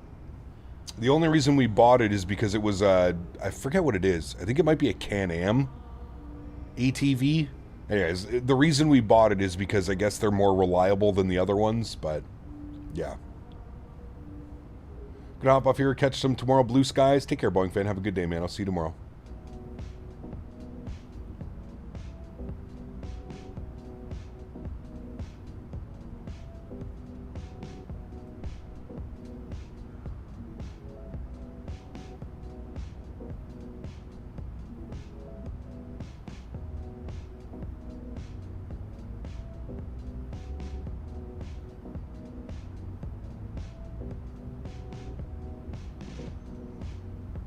They're not bad. Polaris is great, but they're like Harleys, neglect them and it's over. Yep.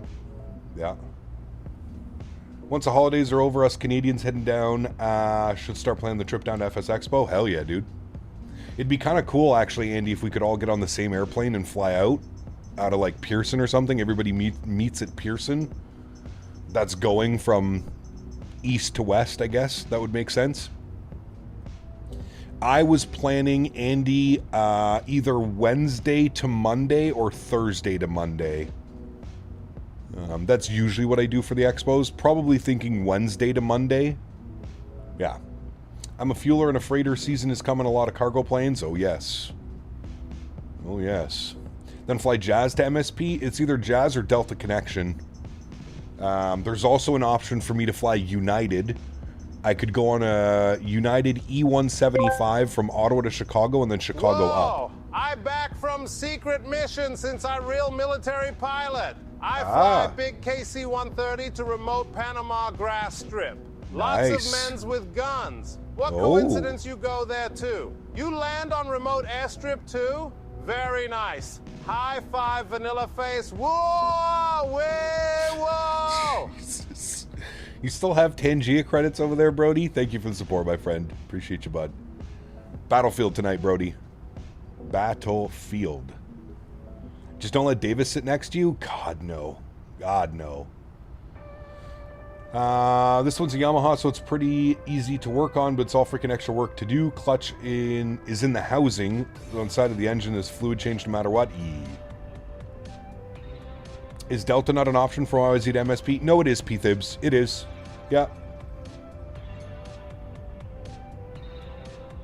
You still have 2,200 schmeckles. Jesus, dude. Brody buys his Tangia credits in bulk.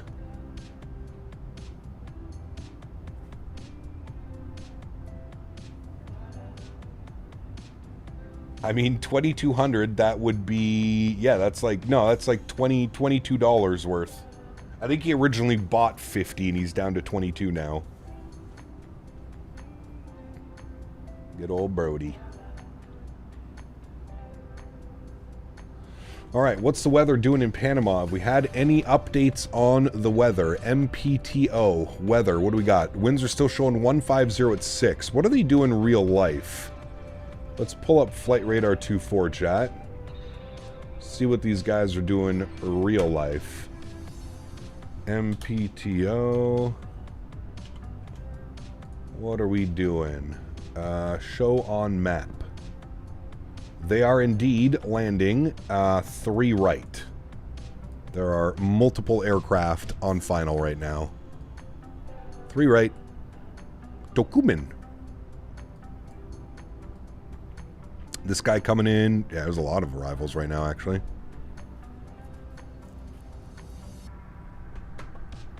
Alright, well, we know what to expect. We're keeping it with 3 right.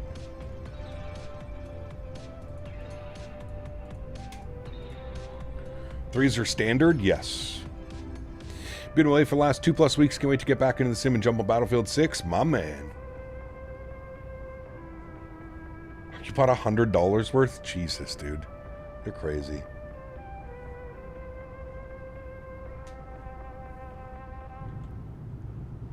Well, there's a little bit of weather.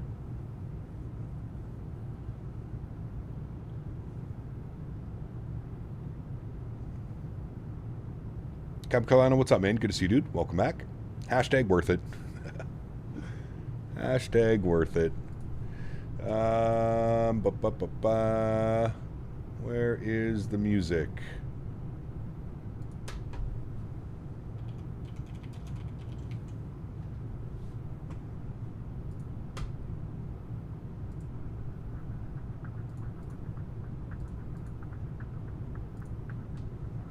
That current one from earlier still has me laughing my ass off, dude.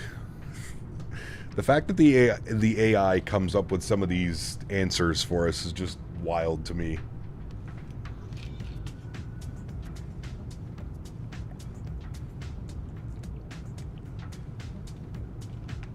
PTO is a great airport.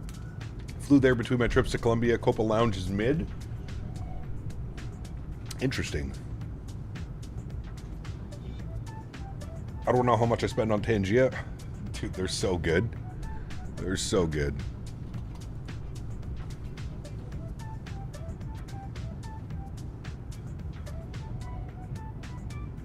What's tomorrow's flight plan? More Copa ops? Nope. Tomorrow we're flying LA to Honolulu to look at the new AnyBuilds Honolulu, which has full compatibility in 2024 now. A little bit of a long haul tomorrow. Just over 5 hours on the flight plan. Probably about a 5.5, 6 hour stream tomorrow.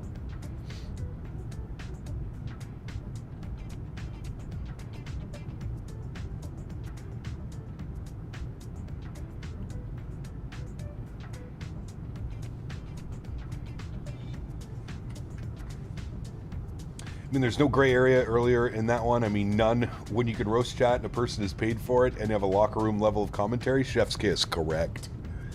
What's the plan on Sunday? Sunday, we're probably going to do some island hopping down in Hawaii. So we'll go like Honolulu, Kona, check out all the islands, do some island hopping on Sunday. Alternatively, we could do a community fly-in on Sunday, and I think what I'll do is I'm going to put up a poll for tomorrow, and I'll let you guys decide. It's either we do Southwest island hopping in Hawaii, or we jump in our favorite GA airplanes, and we go flying around the islands. We just throw on the multiplayer, Microsoft multiplayer, and we just go. I've been wanting to do that for a while, and I think Hawaii is the perfect place to do that.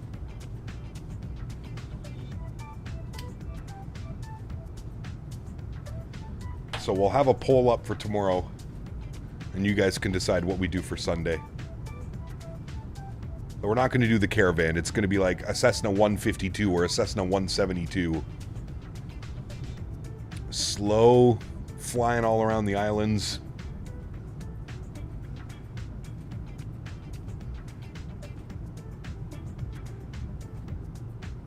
See how many little landing airstrips we can find and land at. Is an F-16 considered GA? Sure. Why not? Although your takeoff speed is probably triple the speed that we'll be flying at.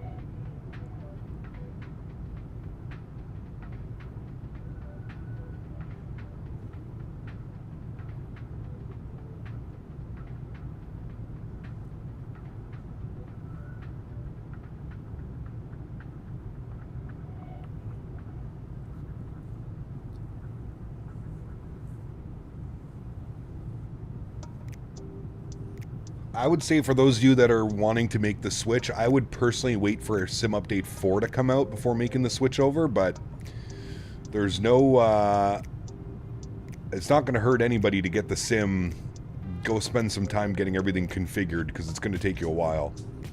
Flight Sim Life, what's up, man? Good to see you, dude. Welcome back.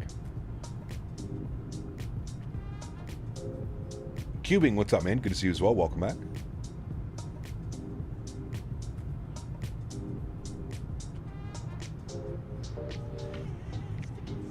Serial Killer, thanks for your subscription, man. Welcome aboard.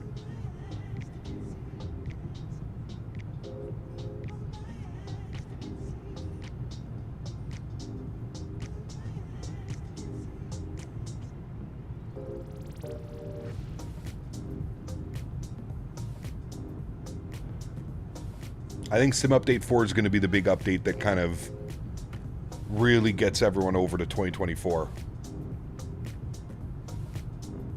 Gonna hop over to 2024 after you get your 5070. Nice. Yep. Smart move. Smart move, sir.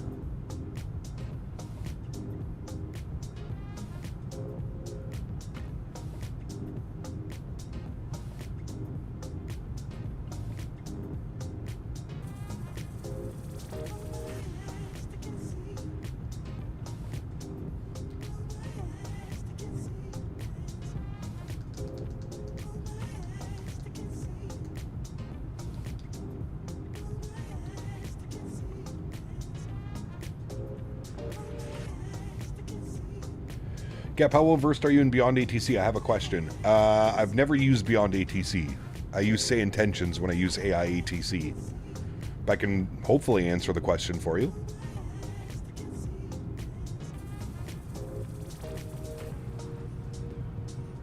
What's the most painful thing about 2024 that you found out about the sim? Setting up your controls properly. The UI is a disaster. You can tell that whoever made the UI for 2024 has never used a flight simulator in their life. I was wondering why the gate numbers in Beyond ATC don't match up with GSX. Could be a lot of reasons. Could just be that Beyond ATC doesn't have the correct coordinates for the gates. There's a lot. I don't know if there's a way to change that. It's a good question, actually. I don't know.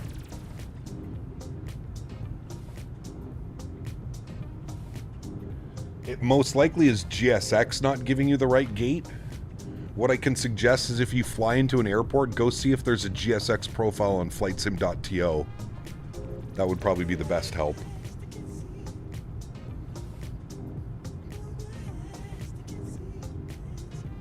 You're going to want to pull your hair out setting up your controls for 2024. The night lighting in SU4 is incredible. My next wish if they can lower the street lights in rural areas. Also, no lights for GA airports. Most GA airports don't have their lights on at night. Correct. You have to turn them on, right, Dords? It's like a frequency you can go on and you hit the mic switch a couple times. For example, JFK has terminals A, B, C, D, and E, and GSX. They list the terminals as 1, 2, 3, and 4. Maybe a GSX profile might fix that. Pilots key the lights? Yeah, that's what I thought. Okay. Remember doing a flight with a buddy where we did that once.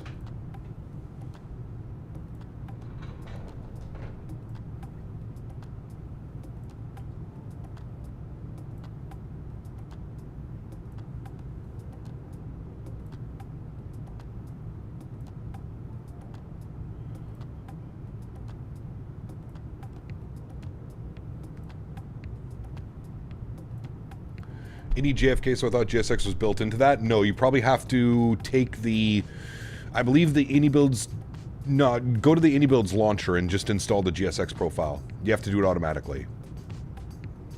I have overtaken you? Uh-oh. Who's this right here? We're getting close to whoever that is. Where are you? Were you on this side? I don't know. I see somebody up there. Never had any issues with Beyond ATC at JFK. There we go.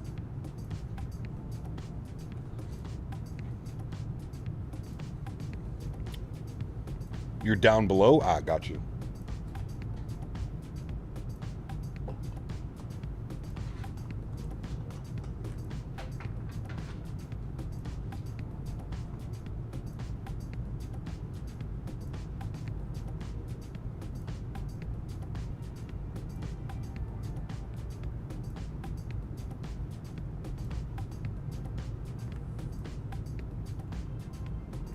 Didn't download it. That was the issue. Thanks, Cap. Yep.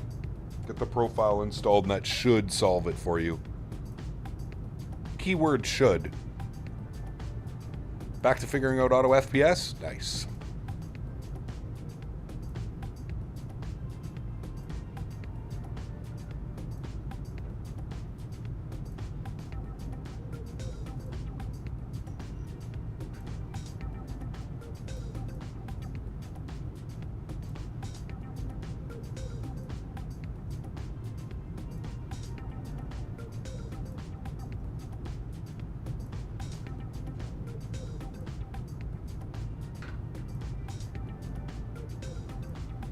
Have to go back to Albany and back tonight. Should be cool seeing the snow on approach.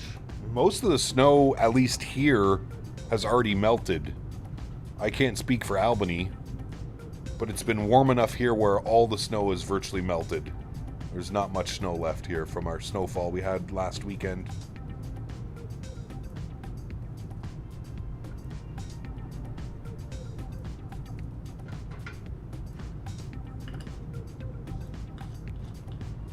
What are your feelings overall for the iFly MAX? I love this airplane. It's one of my favorite airplanes.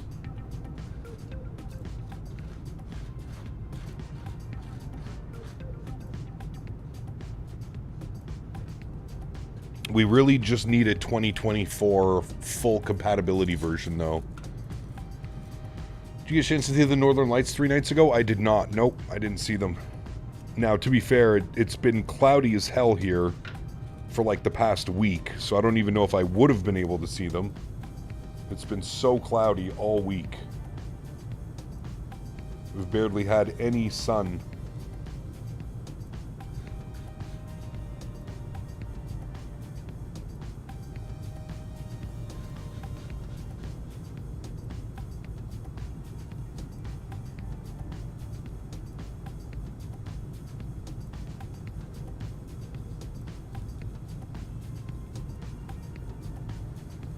Waiting for PFDG 73 and 24? Yes, we all are, my man. We all are.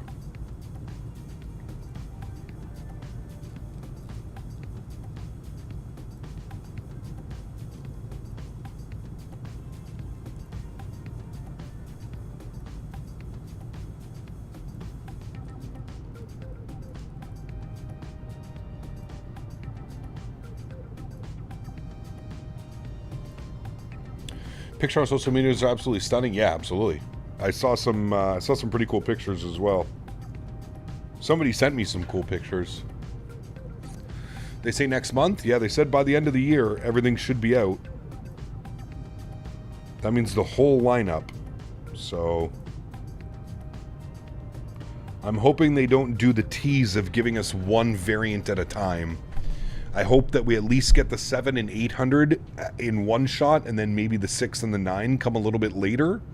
Or maybe we get the 6 and the 7 first, and then the 8 and the 9 a little bit later, but I'm hoping they don't do the one variant at a time. Does 2024 implement Northern Lights? It does, yes. I don't know how accurate they are or when it does it, but yes, they do implement them.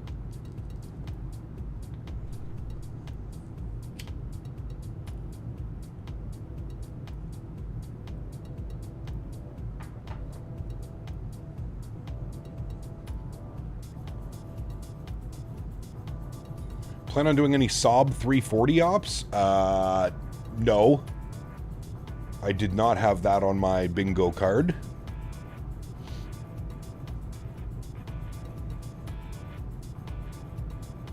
Everyone wants 800, so they'll release it last. Sounds about right. The Boris 777 sounds are insane. They are. They're incredible, man. Have you tried the fly-by-wire 320 Neo? I'm pretty sure it was the only thing we flew for like a year and a half. Eljo. Yes, I haven't flown it in a very long time.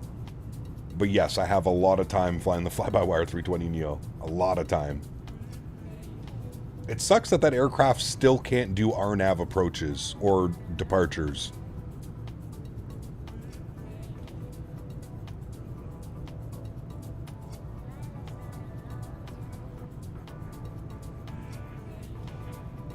I find that one to be a little bit odd. Remember it was the fly-by-wire, Neo, or the RJ only? Correct. I mean, those were the first 2 airplanes, really, you know? Do you think the fly-by-wire is better than Phoenix? No, not even close. It's not even a fair... Yeah. Can wait for some 2024 sketchy Avelo 800 ops into New Haven on a 5,500-foot runway. Yeah. Those are always fun. We landed, I don't know if you saw our flight the other night, Captain Carolina, when we went into Washington. We asked for the RNAV, whatever runway that is, 33, I think it is, RNAV 33. Man, that was a spicy-ass approach. Beautiful.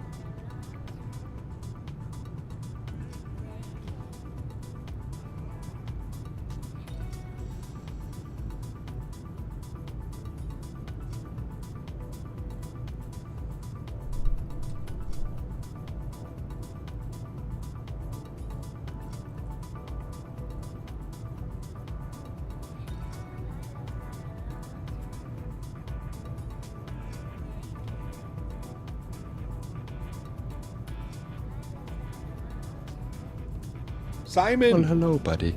With the 10 pounds? Simon Dash donated £9.99. Thank Happy you, Simon. Friday. Incredibly kind, my good sir. Happy Friday to you, my man. Thank you, buddy. Very, very kind, Simon. I hope you're having a great evening, my good sir. Hopefully a good start to a good weekend. Lots of flight sim coming your way. Have you taught the fly-by-wire 380? It's not bad. I'm just not really a big 380 guy. I don't do a lot of long hauls. It's not bad. For a freeware airplane, it's incredible what they've done, but... no, we did the Mount Vernon Visual Runway 1 break-off for the RNAV 33. It was the first time we'd ever flown that approach. It was pretty fun, man. Pretty fun one.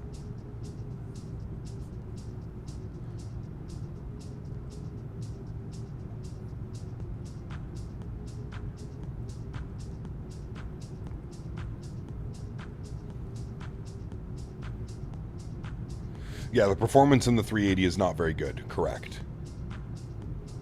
Definitely need some optimizations.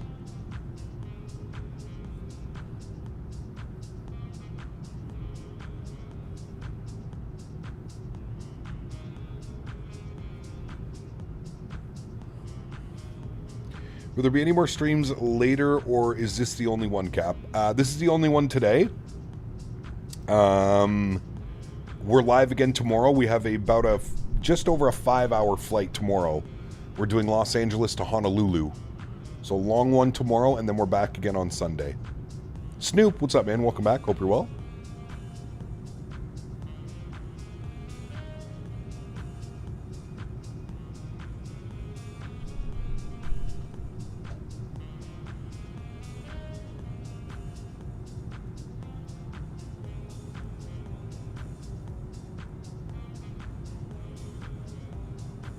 That was probably one of our best landings we've had in a very long time, Air Canada 08.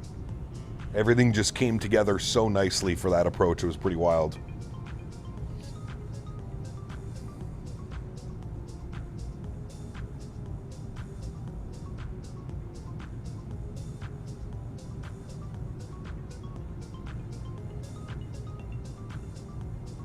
That was a good one.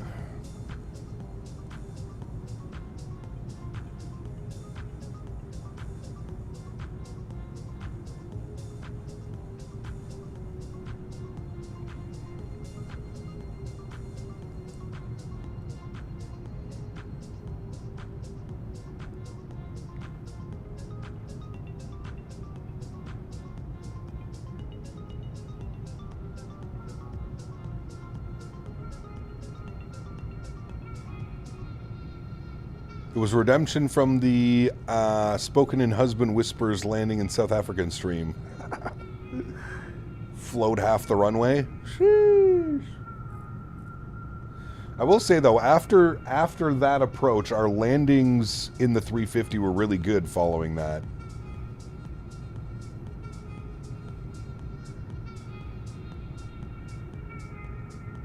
Gonna do a test flight in X-Plane 12 later? I gotta get X-Plane 12 configured. Maybe I'll do that this week coming up. Monday, Tuesday, my days off.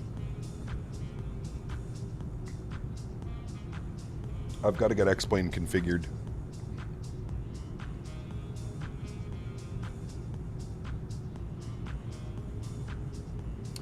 No, that was all me, Ian. That wasn't the airplane, that wasn't the winds, that was all me.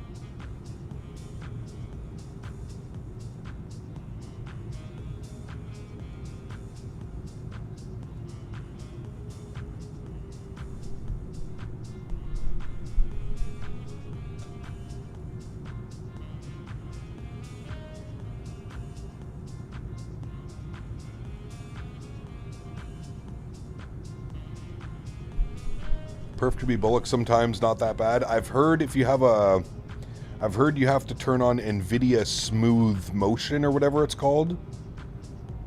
Smooth Frame, Smooth Motion for X-Plane 12. It's basically frame gen for X-Plane.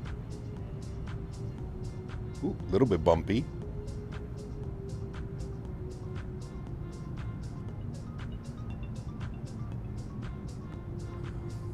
Oh, with your 3070 Ti? Yeah, no, I think it's only 5000 series cards, right, that have it? I've never used it, I've just been told I gotta use it. Lossless scaling would work good if you're on an older NVIDIA card, yeah.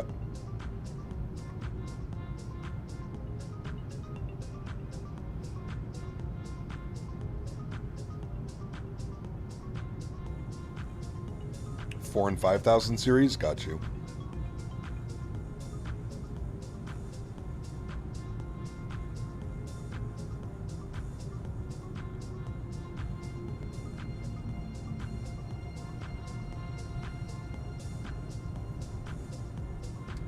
The airport I learned to fly at, 15G is weird, winds 5 knot drops on final into 21, 5 plus on final to 3. Had flashbacks of that during the stream. 2,410 foot runway, so you have to be on it. Yeah, that's short. Very short.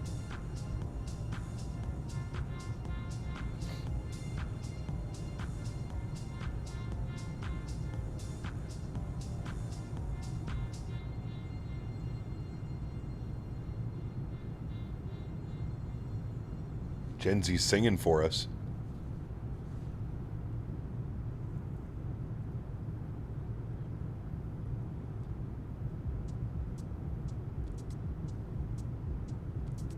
Maybe we should start doing karaoke mid-flight. We get people to join a Discord and then they sing for us. Call it Karaoke Fridays.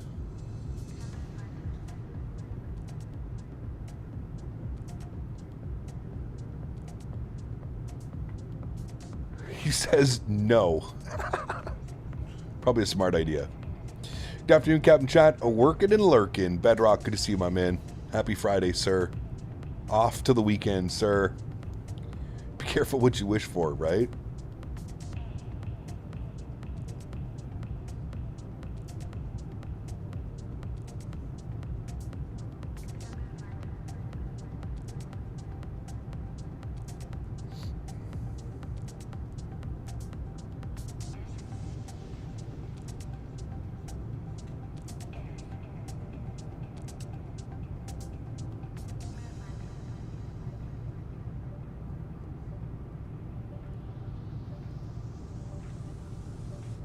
Davis karaoke inbound. That is one person who is not allowed to sing.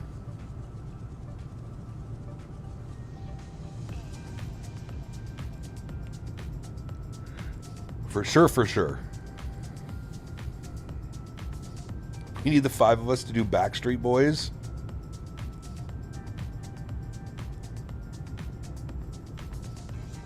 He'll whisper sweet somethings to you? Yeah, he will. Sorry, I got a little bit excited. Well, GSX profile didn't help. Beyond ATC still has Terminal 5 as Gates D. Huh. Every time Copa Airlines is mentioned, Gen Z sings the Copacabana song. What even is the Copacabana song? I don't know if I've ever heard that.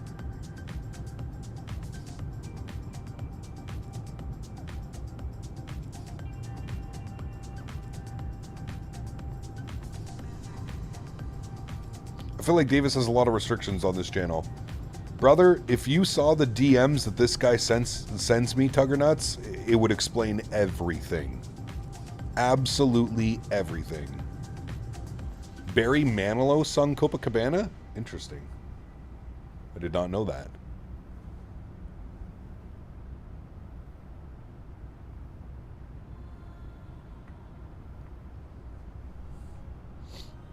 TSA stopped him before the flight. Need I say more?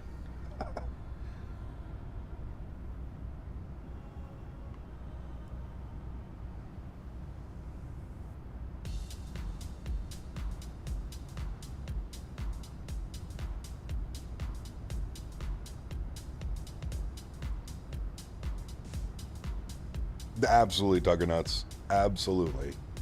1978. That's well before my time.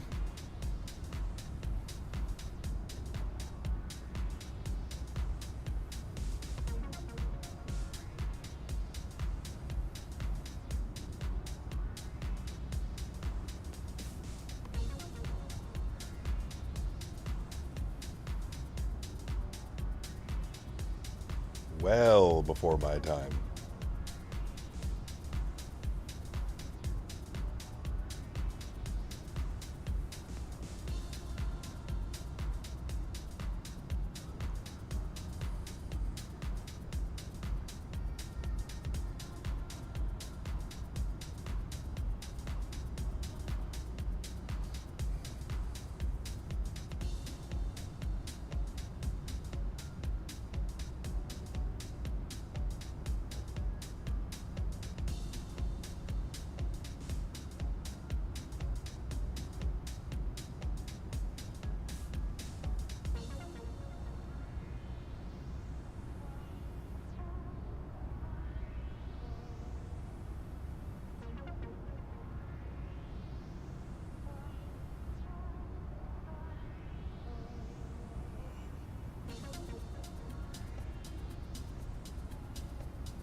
$1981, $1999. I'm 88. I'm a 1988.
Dan, post your birthday. Your favorite dev, FSS, said the E-Jet may get VNAV and FMS updates in December. It's in beta and supposedly going well. Sure. Sure.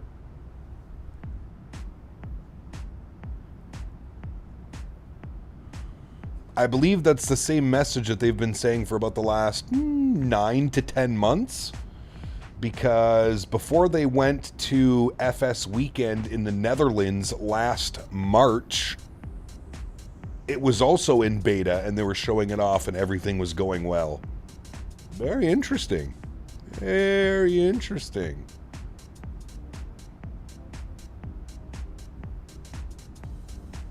How long has the E-Jet's been out? Oh, probably going on 3 or 4 years now.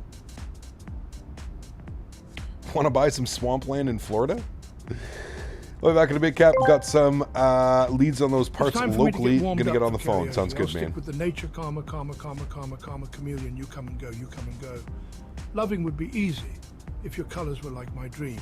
Red, gold, and green. Red, gold, and green. Was that a Copacabana song? Beaver, thank you, brother. Appreciate you, my man. What Mach are you at? I'm at Mach 0.79.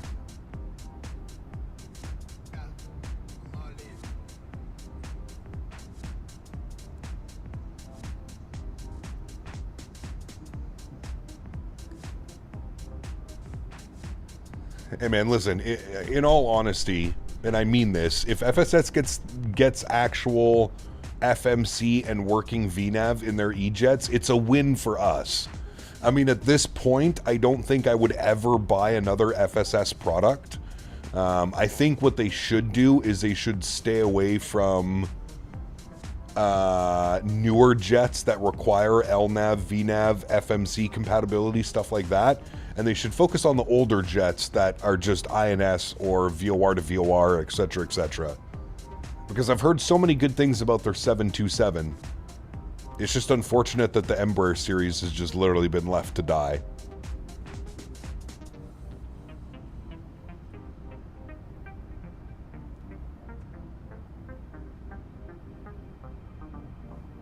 It's Karma Chameleon? The hell is that? Is that a song? Never heard of that.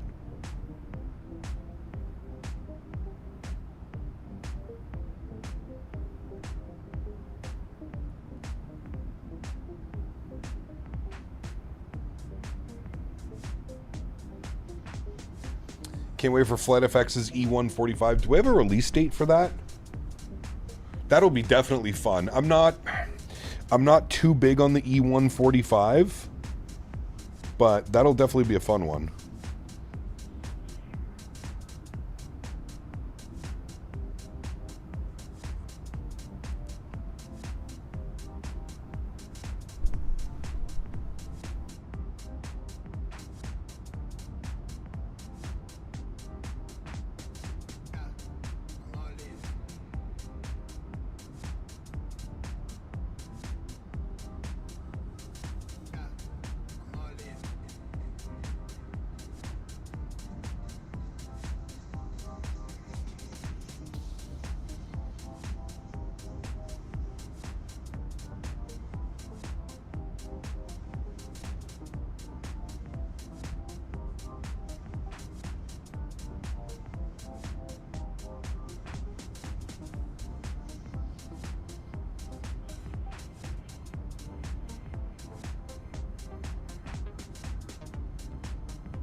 You do a lot of United and American ops in an E145, correct? Yeah.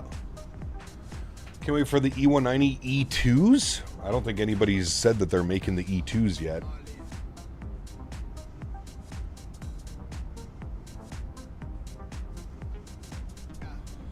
They seem very focused on finishing. Who are you talking about? Are you talking about FSS?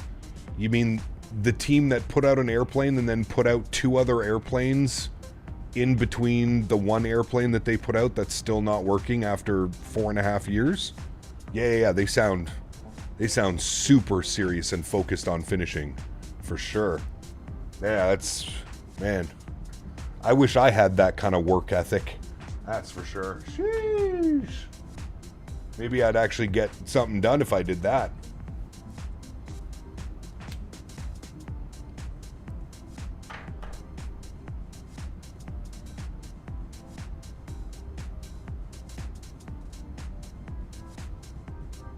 I saw somewhere that it was delayed. Surprise, surprise. Pretty sure it might be Q1 2026. Got you.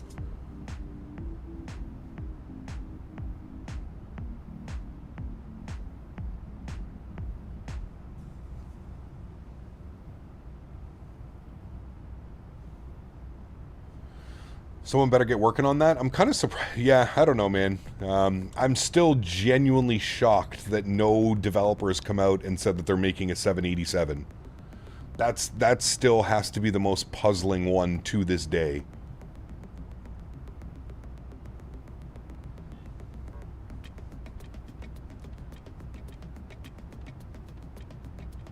Only thing FSS are focused on is finishing is screwing customers. It's an odd one, man. Yeah. Cap, have you been using OpenSAM and X-Plane? Yes. Yeah, you need it for a lot. Cap, you started a dev team and design an E2 for 2024? No. No. No way.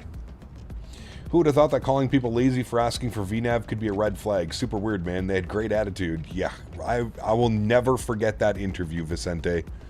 I will never forget that interview, man. That was the most puzzling introduction to a development team that I've ever seen in my entire life. We need to go pull the exact quote that he said. I think it was something along the lines of, for you lazy pilots who require VNAV to fly your airplane, this is probably not for you. We've consulted numerous Embraer pilots, and they say that the VNAV doesn't work and that they hardly use it, or something along those lines. It was honestly like the wildest statement. I agree. It was absolutely insane.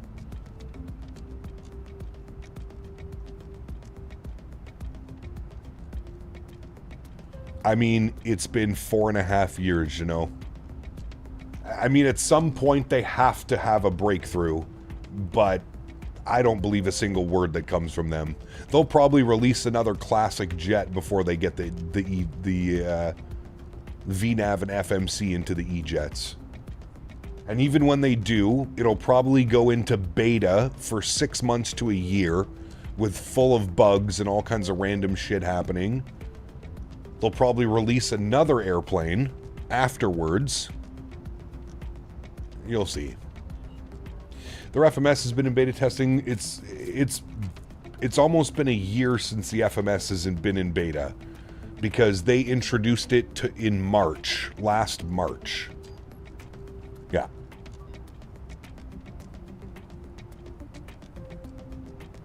Are you upset at Mathis for saying that real pilots hand fly their landings, aka don't need ILS? Where did he say that? I never publicly heard him say that. Maybe on a forum post or something? I don't know. I've never heard of that.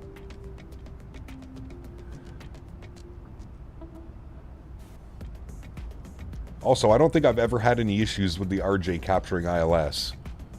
I'm gonna put that on probably user error. It's still an alpha. It is still an alpha. 4.5 years later, and 2 other airplane releases, and it's still an alpha. Yes, correct. Oliver, what's up, man? Good to see you, dude.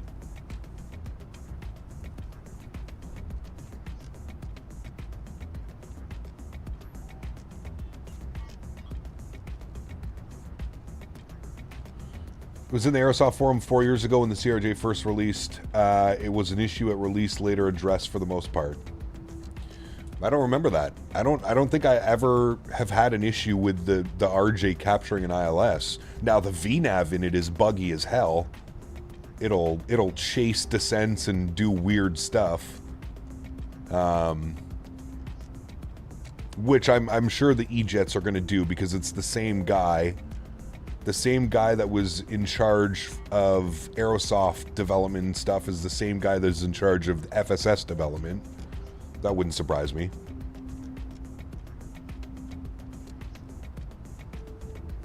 You got a lot of flack back then for saying that? I mean, rightfully so. Rightfully so. How are you going to tell people they can't fly an ILS approach? Hell, even most flights, like when it's a visual approach, they've got the ILS set up as a visual reference, right? Even flying visual approaches. So yes, very odd comment. But do you know what the RJ has had since day one? VNAV. So I feel like it's a completely different scenario. These guys over at FSS, they have put out other airplanes and other variants, upselling people, upcharging people, making people buy a new product while their initial product sits on the shelf in this stalemate. So many red flags, man. So many red flags.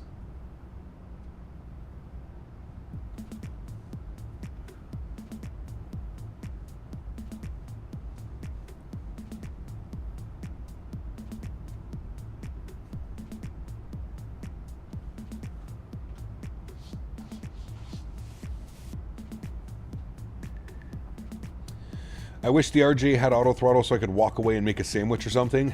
I think you could turn it on, Tugger Nuts. I think there's an option in the tablet to put on like a fake, quote-unquote fake auto throttle for those exact reasons. So you can get up and walk away, bathroom break, take the dog out, you know what I mean, etc., etc. Pretty sure you could do that. Captain Panama, hello.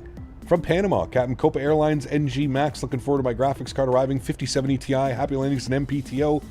At this moment on my layover at JFK. Very cool, man. Congrats on the new graphics card. 5070 Ti. Best bang for your buck right now. Congratulations, my friend. Big snowfall in Alberta last night. It got me shoveling my deck for hours. Oh, no. That doesn't sound good. How much did you end up getting, Oliver?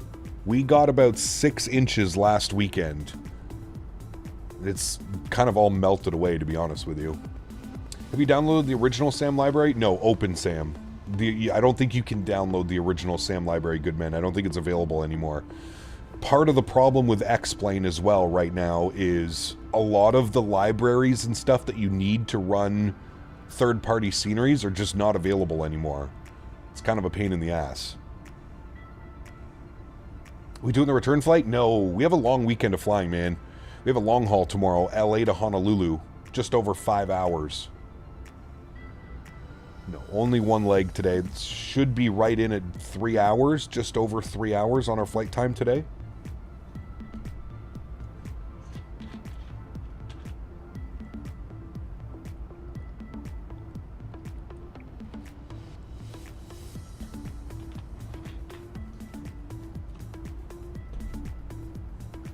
$80 degrees in Texas? Sheesh. See, this is the time I would want to be down in Texas. Not in the middle of June and July. About 10 inches. Got some nasty black ice forming on the roads already. Ooh. Ooh. That does not sound fun, sir. Almost a foot of snow. That's wild. But you guys get that weird, quirky weather, don't you, Oliver? I forget what it's called, but it comes off the mountains, the Rockies. We had that actually, Oliver, when we a couple years ago when I flew into Calgary.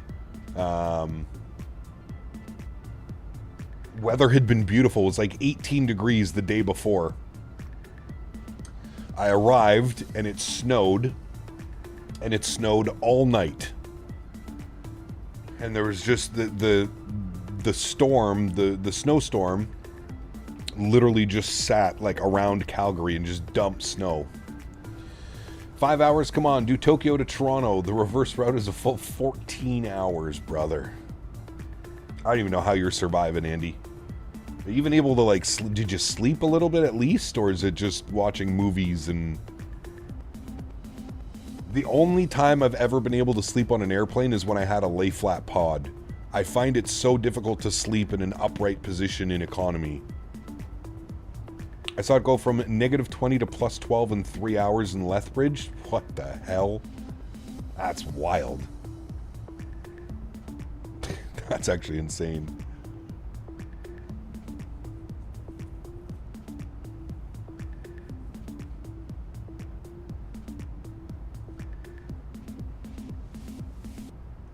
Indica edibles? Brother, I don't know if I'd want to do some edibles on a flight. Having edibles and like going to your room and falling asleep in your bed, sure. I don't know about edibles on a flight.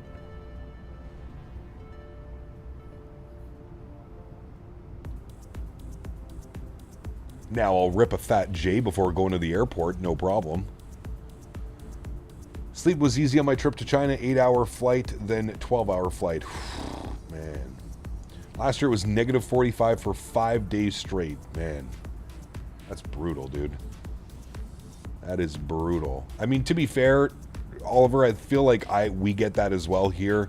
There's always like a week or two in like February, March where it's just bone cold.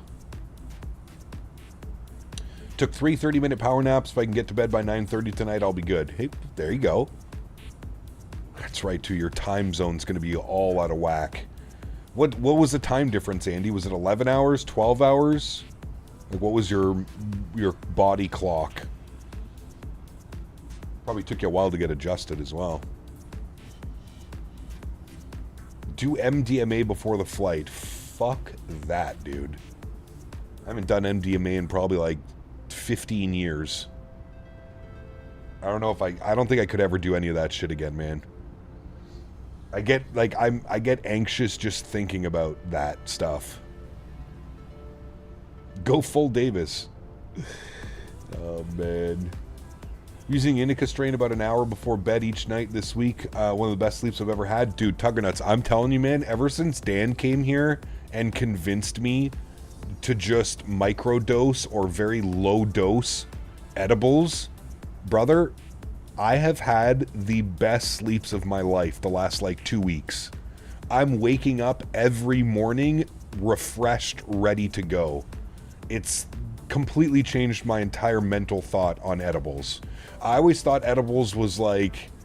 Now, to be fair, when I was first introduced to edibles, they were still on the black market.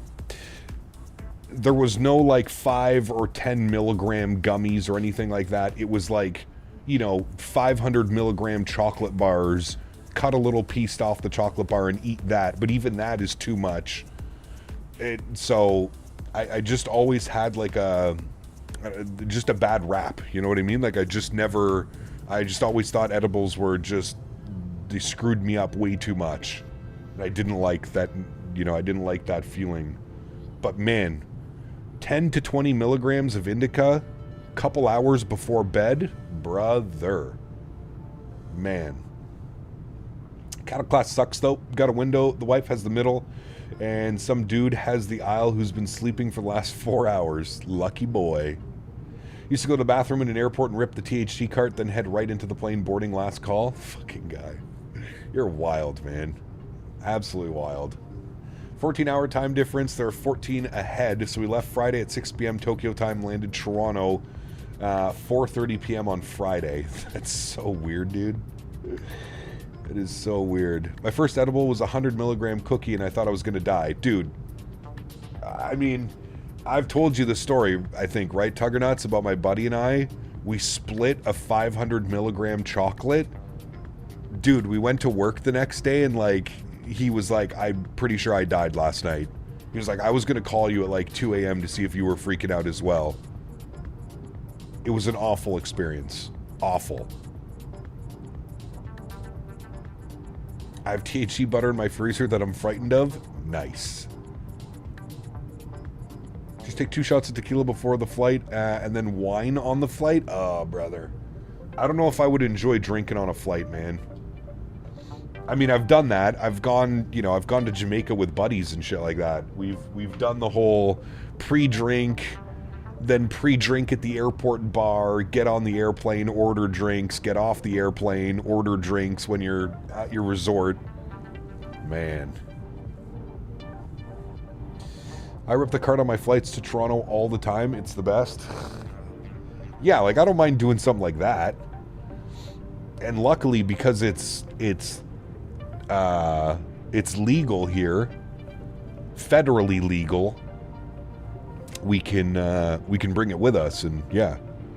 Oh yeah, that's me. Before I walk into the airport, that's usually me out front, ripping the vape cart.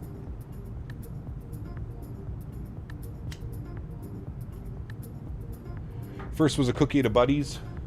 Kicked in hard on the taxiway home. I stared intensely at the airbag symbol, got home and laid on my floor in my living room. Nice. Yep, I believe it. First edible I did was a Mars bar. Fucked me up the entire day afterwards. No doubt. Moving to Canada, states suck for THC and a lot of other reasons. I mean, you're in Denver though, dude. Denver has some really good stuff going on. Denver's legit, and you're cheaper than California, so that's a good one. 3Dev, what's up, man? Good to see you, dude. Welcome back.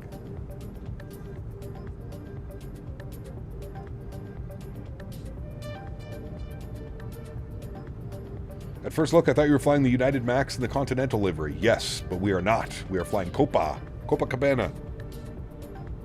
Copa. Copa.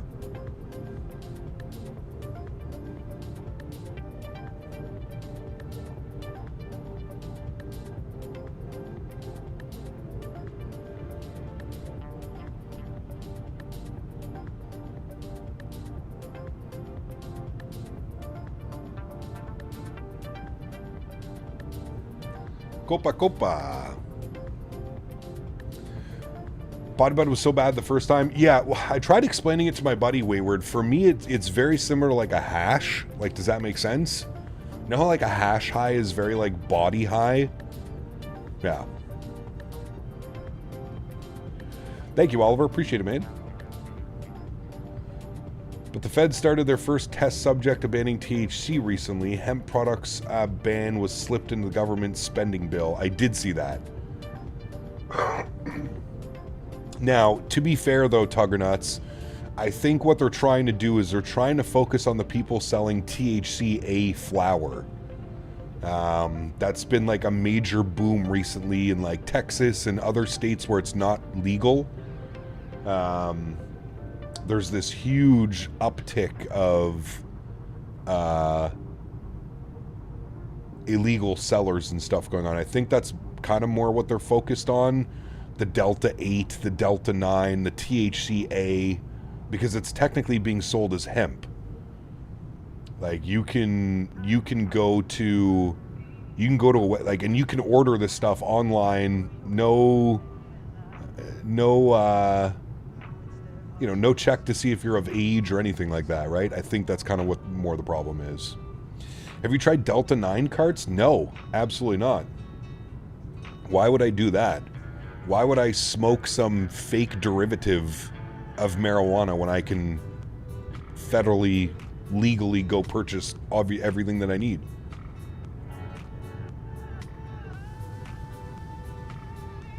I have real live resin vapes. Actually, I have a good one right now, too. I forget what it's called.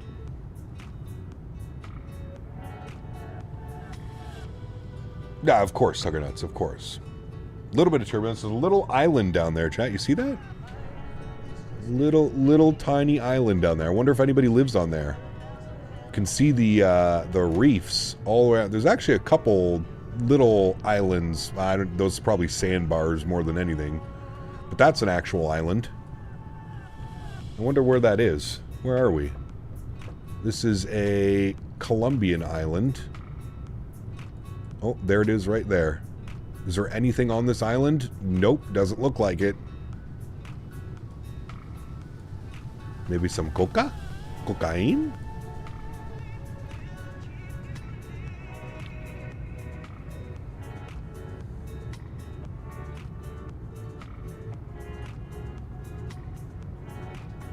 Delta 8 is the fake one, Delta 9 is real?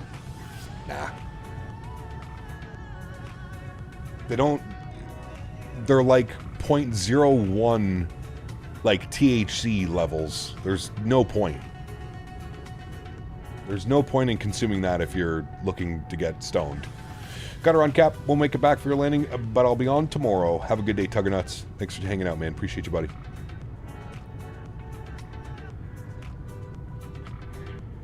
Look up San Andreas Island. It's close to there. Is it? I mean, there's a bunch of little islands around where we're flying right now.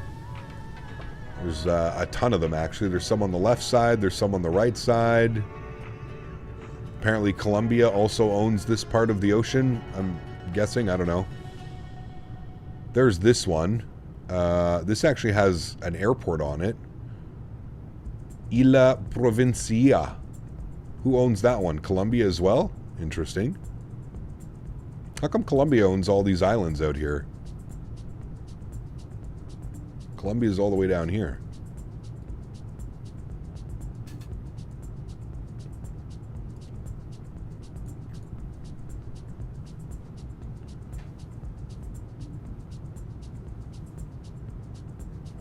Go south, you're close. Is it this one? San Andreas. Gustavo Rojas Pinilla. C. What happens on this island?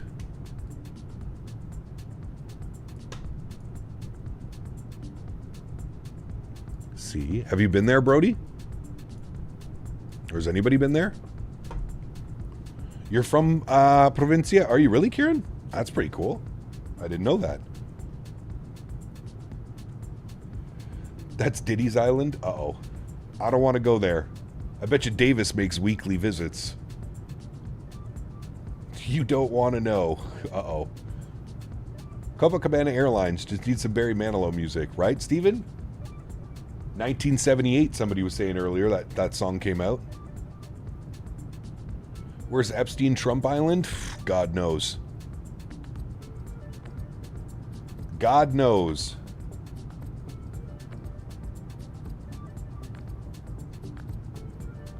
They'll release the Davis files one day. One day. Gilligan's Island. Where did they even film Gilligan's Island? I always wondered that.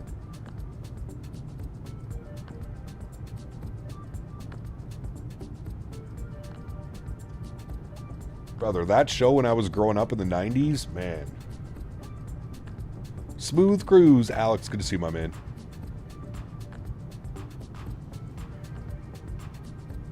In the Bahamas. Bahama Mama. Tickle Island. If Davis ever had an island, that is exactly what it would be called. Tickle Island.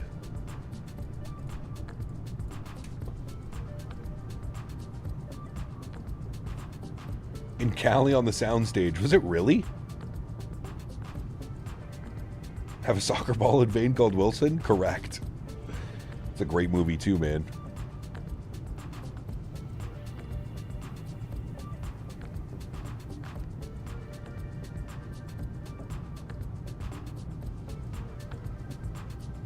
Davis shouting, the plane, the plane. According to Google Earth, some of those islands have houses on them. Interesting. I mean, the only way you're getting out there is on a boat. Be kind of cool. I feel like that would be an extremely long boat ride, though. Kind of out in the middle of nowhere. There's another tiny little island out here.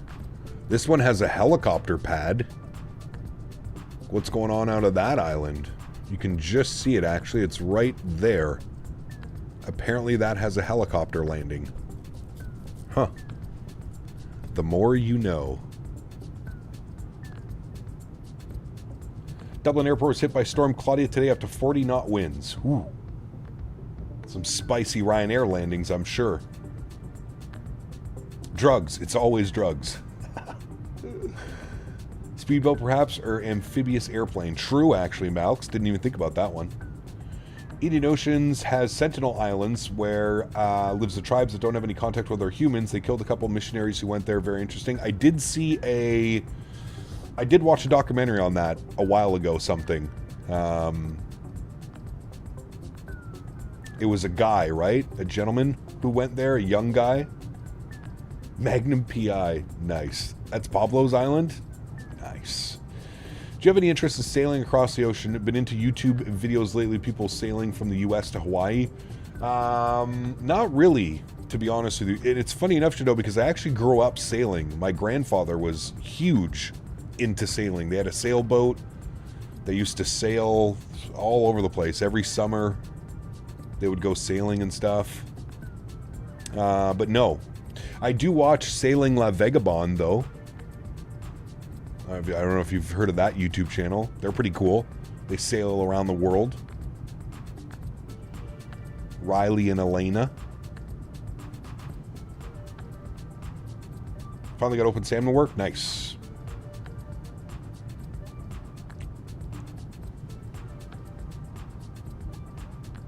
Got to check out SV Doulos. Okay. I actually had a kid in school. There was a kid in school. His family left for 3 years and they sailed around the world. The Stoomers, for anybody that's interested and cares about that. The mom actually ended up passing away of cancer shortly after they got back from sailing around the world. Very sad. And one of the kids actually tried to kill the dad with a hatchet, and he's in jail, I think, for the rest of his life. What app am I using? My app for what? Like the app that brings this up? This is called Navigraph Charts. Navigraph. Delos has been in the water for 15 years? Jeez, dude. That's kind of gnarly.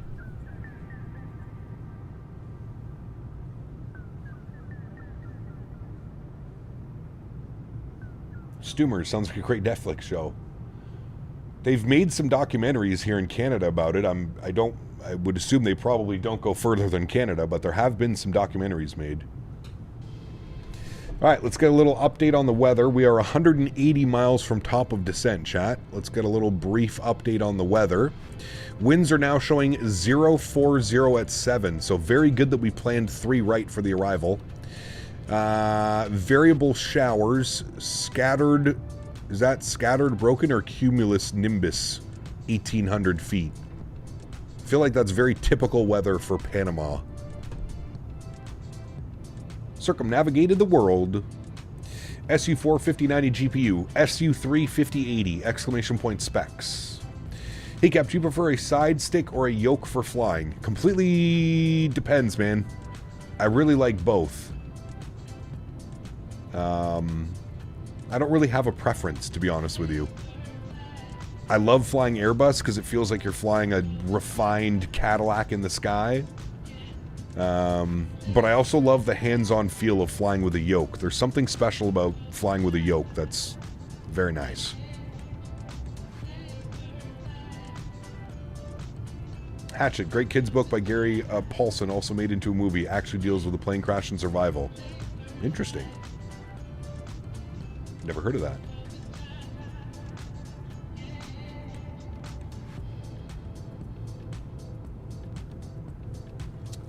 Kerbal, I'm actually running FSR. For whatever reason, when I run DLSS frame gen, it runs like poop. Like, really bad. So I'm using the FSR and TAA for my anti-aliasing. Yes, correct. And that'd be kind of cool, Kieran.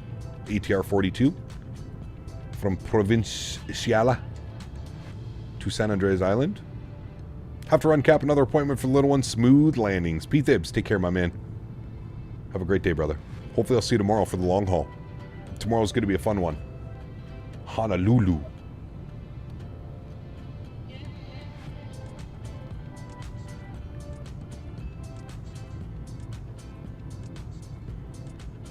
Yeah, I'm not sure. Like, the thing that's super weird, Kerbal, is DLSS on FrameGen works really well for some, and then it FSR works much better for others. It's super weird. I have somebody that has almost an identical build as me. He cannot run FSR because it runs like shit for him, but when he turns on FrameGen, everything's fine. The problem that I'm having with FrameGen, it says I'm getting 60 FPS, but the sim feels like I'm getting 10 to 15 FPS, like on my screen. It looks good in stream, but like my controls and like handling the airplane, everything feels super delayed, and even visually it just looks weird. It does not look like it's a stable set FPS. It's very weird. FSR crashes your sim with a 4070 Super? That's super weird, man. Like, FSR should work with everything. That's the beauty of FSR. NVIDIA card, older cards, newer cards, AMD graphics cards. FSR should work with everything. I also run FSR, but I hate the shadow flickering on the ground. The shadow flickering? What are you using for your anti-aliasing, Ocean Man? That could be your anti-aliasing and not FSR. Sean, thanks so much. Appreciate you, man.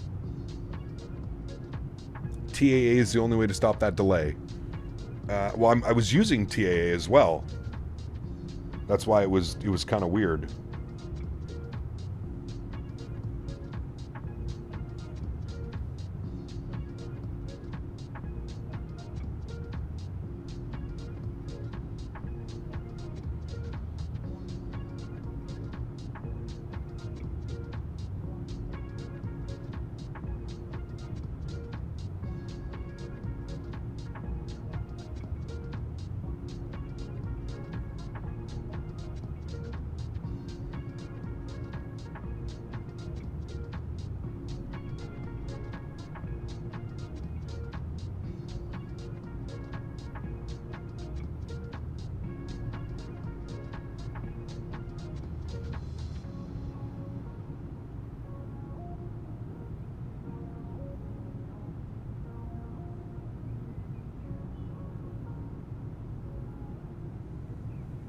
What short flight do I recommend? Depends where you want to fly.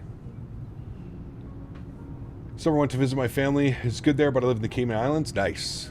Very cool.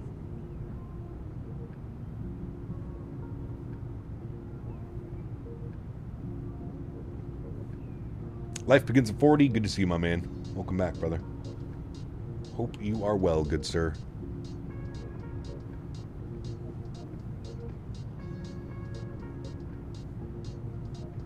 Also had problems with the standard version of NVIDIA DLSS. Since I updated to the latest version 4.0, it runs better than FSR 3. Maybe that's what I need to do, Chris. I don't know. I would assume that I'm running the latest FSR. That's what I set in the NVIDIA app, but something was weird, man, for sure. Do we have a 321 Neo? We have the AnyBuilds 321 Neo. We're very patiently waiting for Phoenix to release their A321 Neo. Like a gas station sushi, I have unpleasantly returned. Oh no. Gas station sushi. I've never done that. Never done that one, Ian. Kev, would you consider getting a scent fan to enhance realism? When you load into the game, it smells like jet fuel. When you go into the lab, it smells like a dump. No, not interested in that. Thank you. It was my first sim ever. The first sim that I ever spent money on was X-Plane 9. Maybe it was FSX. It was either FSX or X-Plane 9.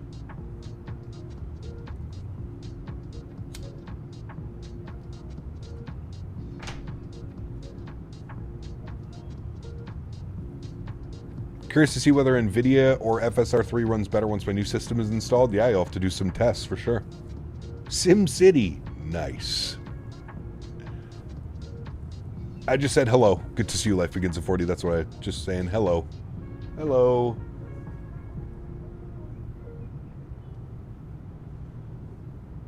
It's like the new car air freshener.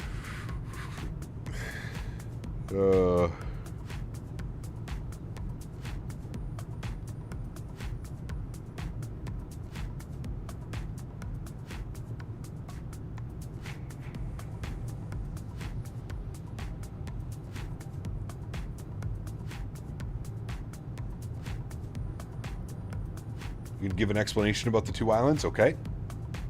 Hopefully I understand.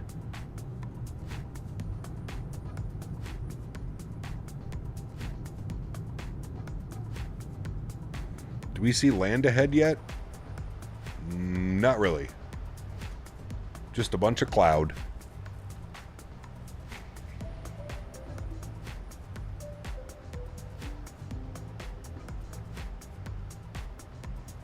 All the COD fanboys are out? Well, I mean, it just dropped today. Black Ops 7 is now out.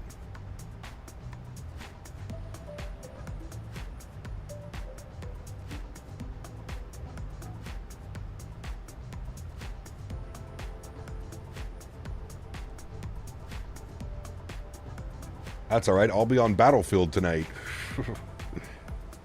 And I can't wait. First flight simulator was Microsoft, released in 1982. Sheesh.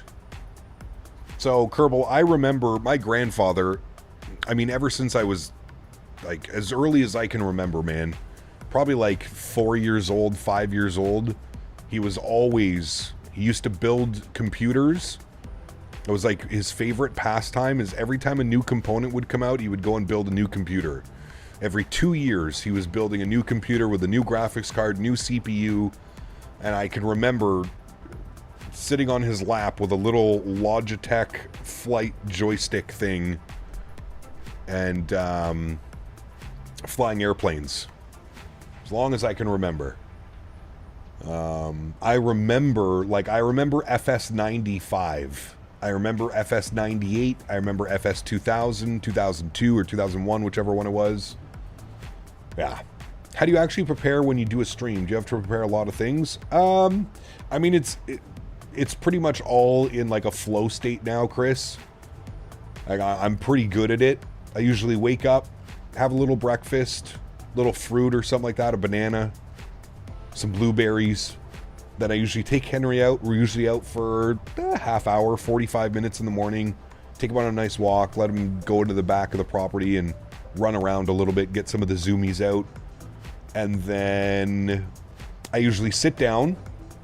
I load into the sim, usually about 45 minutes, an hour before stream. So about 11 a.m. I'm loading into the sim, getting everything ready. Making sure I have the right link set up for all of our commands, our route command, scenery command, aircraft command. Make sure all of that stuff's good on Nightbot.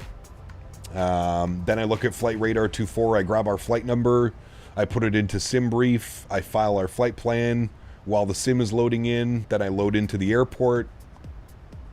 Yeah, it's all routine now. It's honestly not that bad.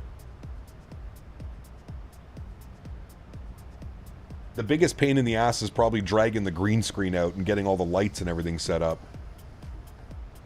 Disappointed that there's no solo in the new Battlefield 6 BR, such a weird choice. I'm sure they're going to add it, Ocean Man.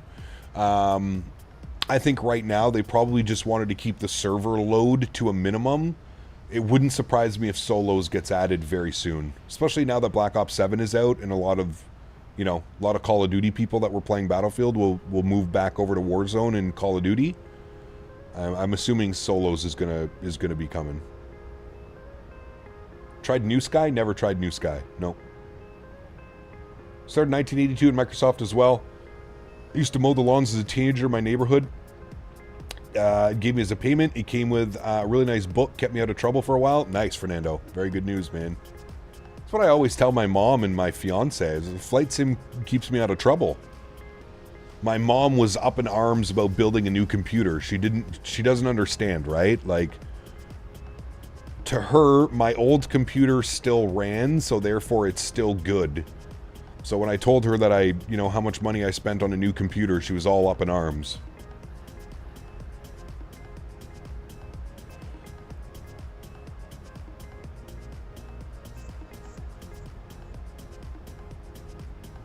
SciTech was my first one, had the throttle on it too. Nice.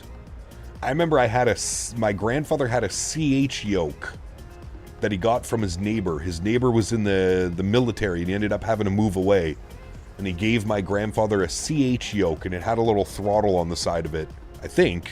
Pretty sure it was anyways.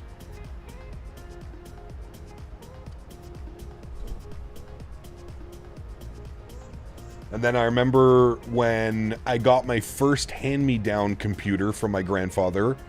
I remember he bought me a Logitech 3D Extreme Pro.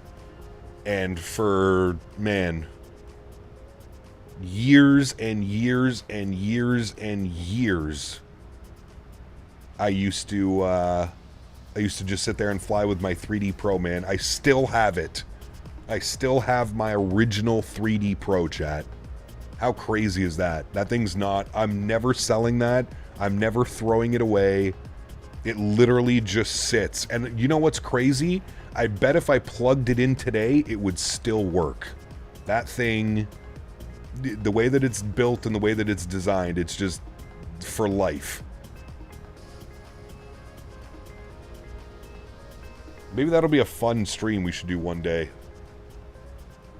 Flying with my Logitech 3D Extreme Pro. That thing is a relic at this point, man. A relic.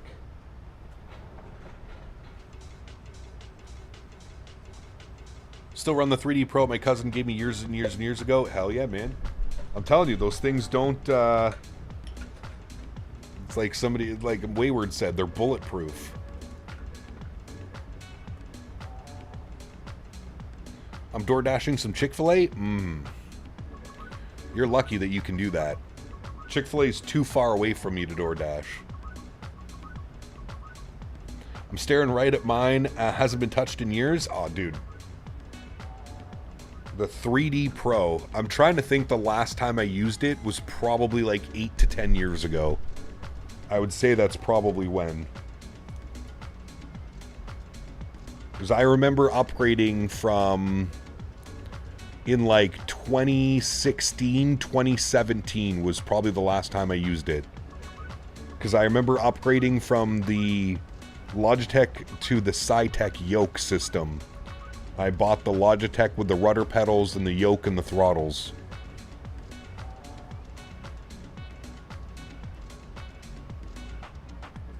Your 3D survived a T accident?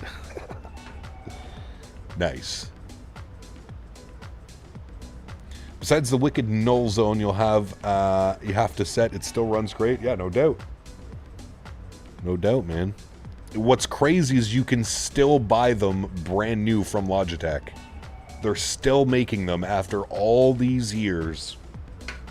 The 3D Pro is still, like, you can go buy a brand new one on Amazon.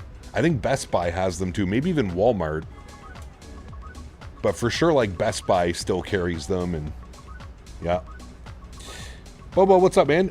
We are flying Copa Airlines, and we're flying to Panama.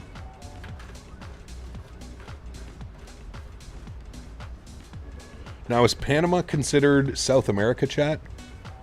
Can we say that we've done more South America ops now?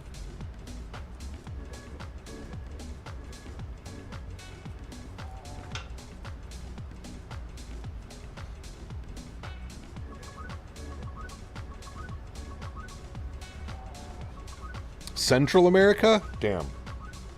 So we can't say that.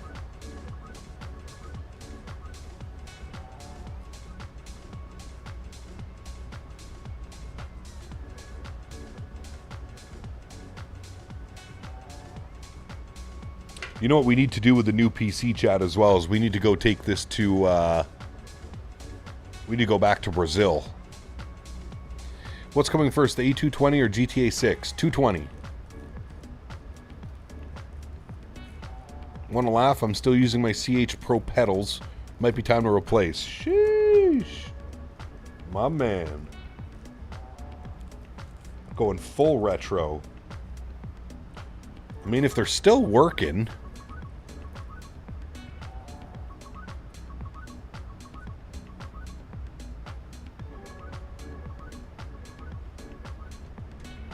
Do you set not high for the moment? Sorry, what was the question? Our top of descent is in 53 miles. 53 miles.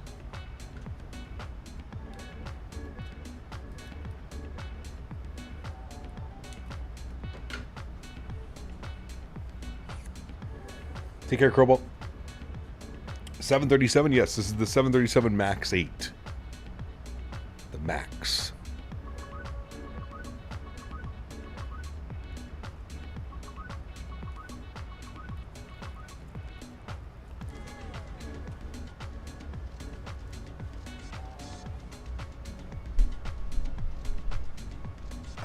Did see what I sent in chat? I think so, yes. San Andreas approached a lot of tourists that go both the islands, known for their 7-color oceans.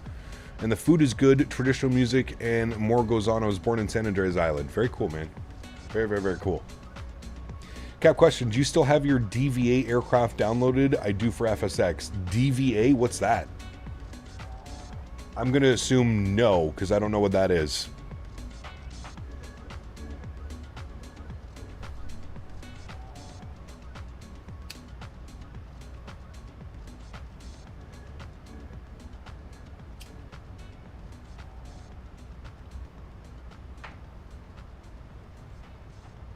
Learned to fly Boeing, and I've been in the MAX for my last 20 flights, starting to feel like I'm cheating on the Phoenix. I mean, it's such a good airplane, dude. Delta Virtual. Oh. No, I don't have any of that stuff still installed.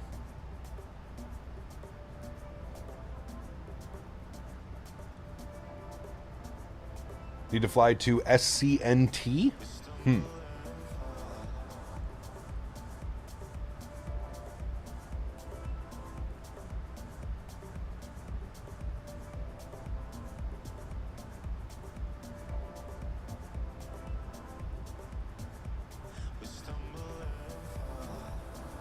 Family on his mother's side live in Provinciala Island, so I grew up on. My dad's from Jamaica. Very cool, mate. Very cool. All right, chat. 36 miles till top of descent. Let's pull our charts open here. For the MEVID, we need to be above 4,100 at Bobud. All right, so let's bug up 4,100.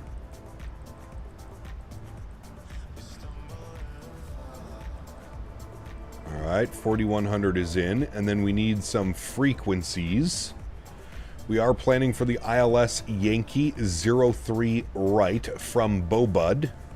1107. Flip this over, 07, and then flip that to the active. Good.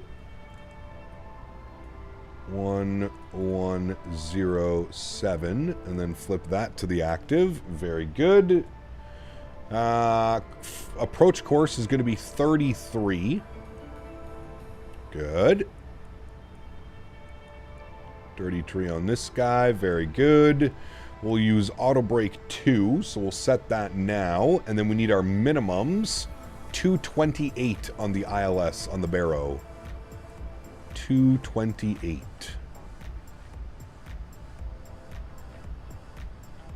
228. Beautiful. That is all set, and we are showing 25 miles till top of drop, my friends. I wonder if I could reinstall to the laptop. I do that a couple times on flight and close the laptop quickly.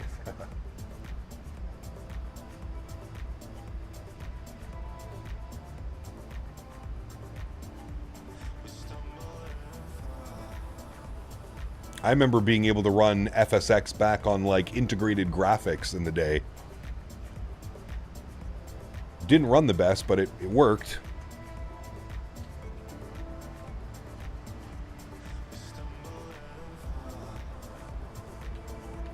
The views off the nose looks good. Sorry for Nas, but I'm out of the loop. How's the new rig running? Big difference? Yes. Big difference, Fernando. Been running well. Couple issues here and there, but for the most part it's been running pretty well.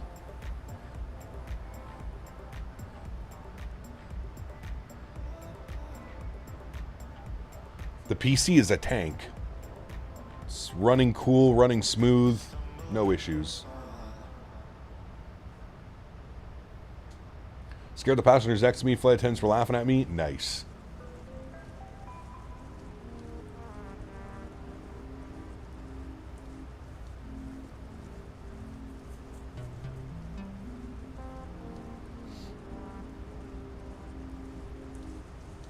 When does the tank ever run smooth? When it's new. That's when.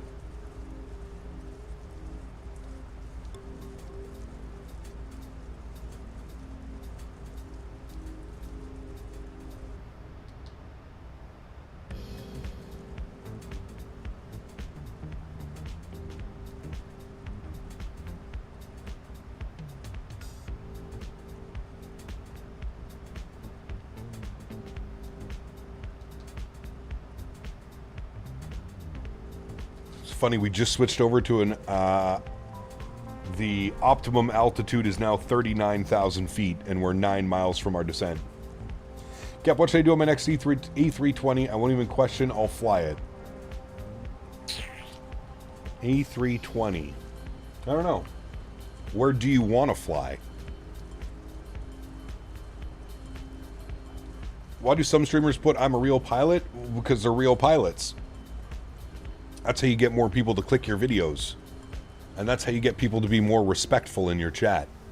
I've gone over this a million times. Same people that watch my streams will go to other real-world pilot streams, and it's like 2 different people. It's crazy.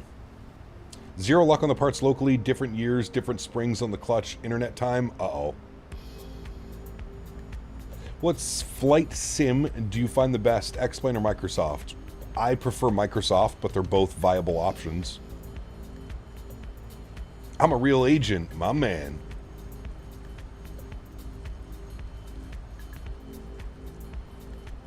You gonna get your ass up to Minneapolis this year, Mando? You better. Hurts when you talk about me like that. No, Wayward, you're good, man.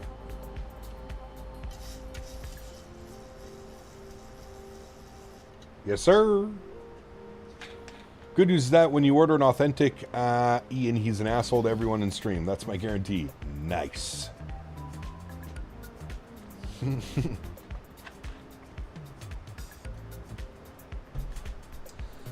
don't act differently. I'm an asshole everywhere.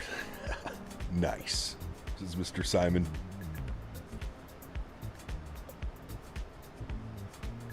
Well, I mean, you know.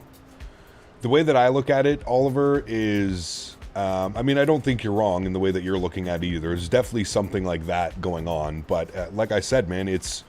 We live in the day and age where people click, you know, based off of what they see, right? And for the longest time, you didn't really have a lot of pilots that would stream, right? Like this is kind of like a new thing. Most real-world pilots prior to COVID were too busy, right? Too busy flying, too busy with family, friends, whatever it was.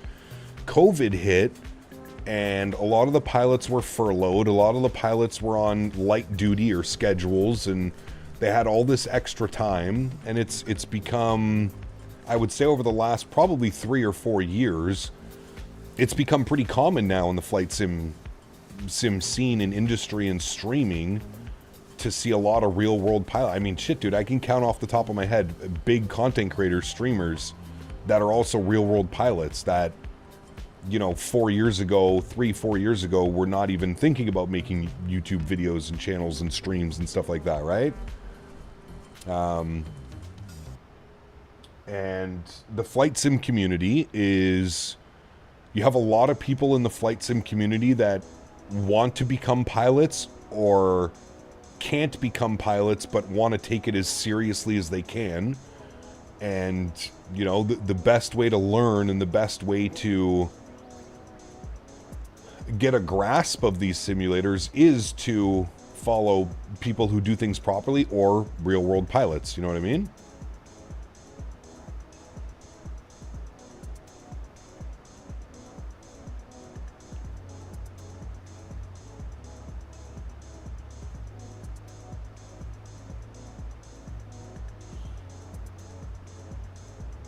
Lishy Gamer, what's up, my friend? Good to see you. Welcome back. Hope you're well. Happy Friday, my good sir.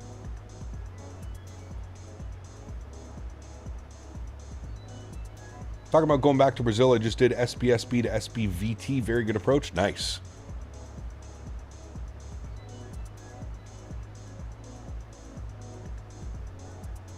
My Microsoft makes me feel like I'm a real pilot. Hell yeah.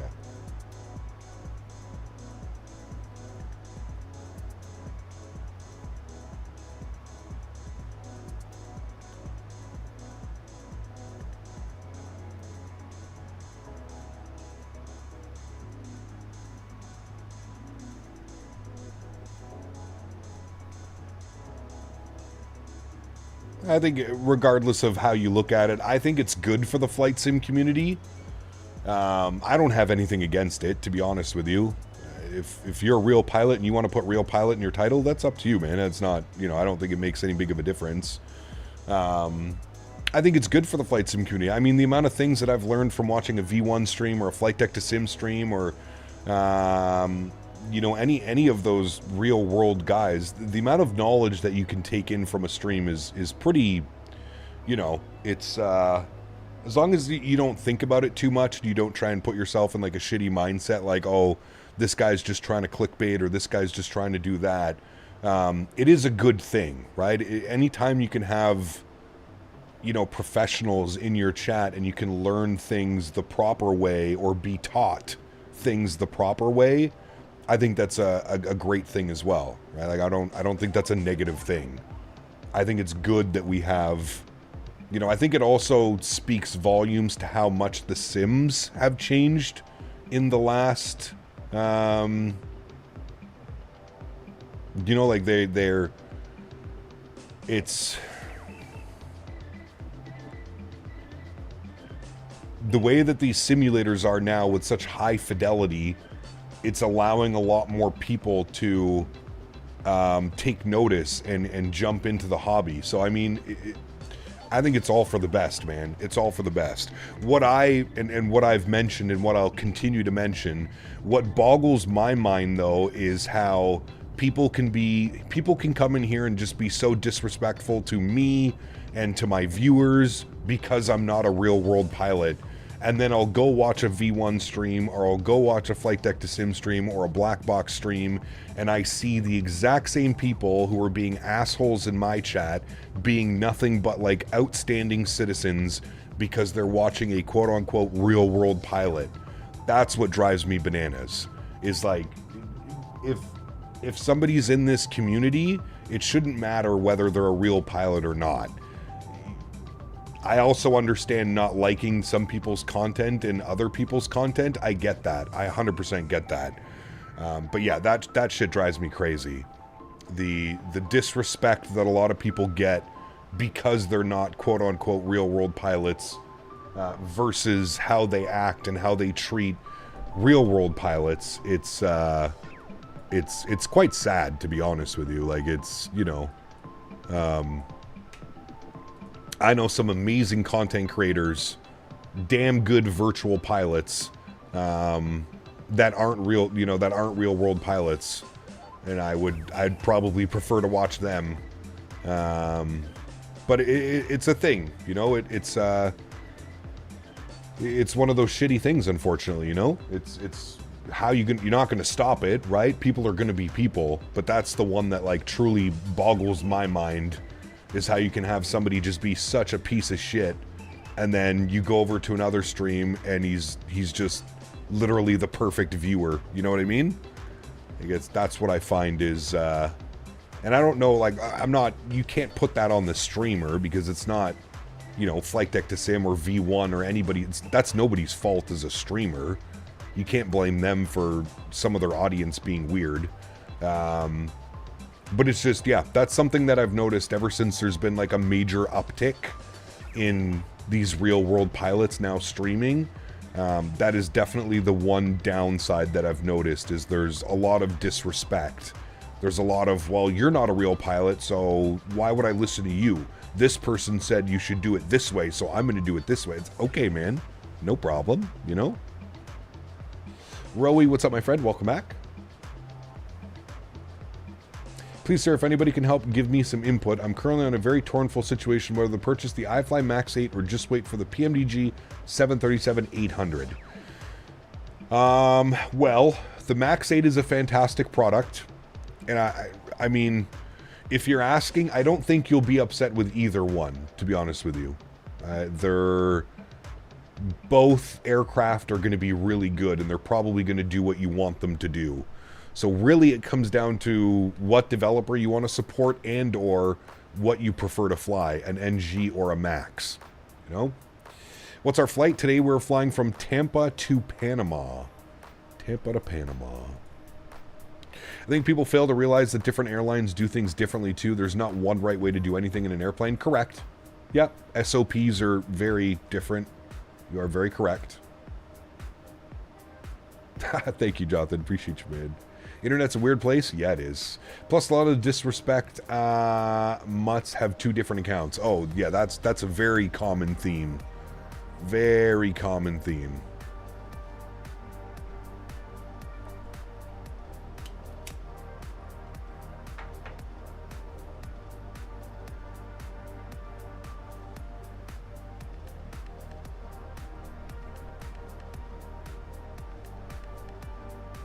I'm just a fan, care less of you of a pilot. Well, I mean, that's... again, I feel like you're probably... Sinbad, I feel like you're probably a majority of, like, viewers. But there are some weird... You know what I mean? There are some weird people. Military pilot, and I still get disrespected because I'm from shithole country, Kazakhstan. Everyone say, Borat, why you from third world poop hole? I say that my country stop or I do secret military mission over your house. Then correct. We see who live in shithole. Put respect on my man. My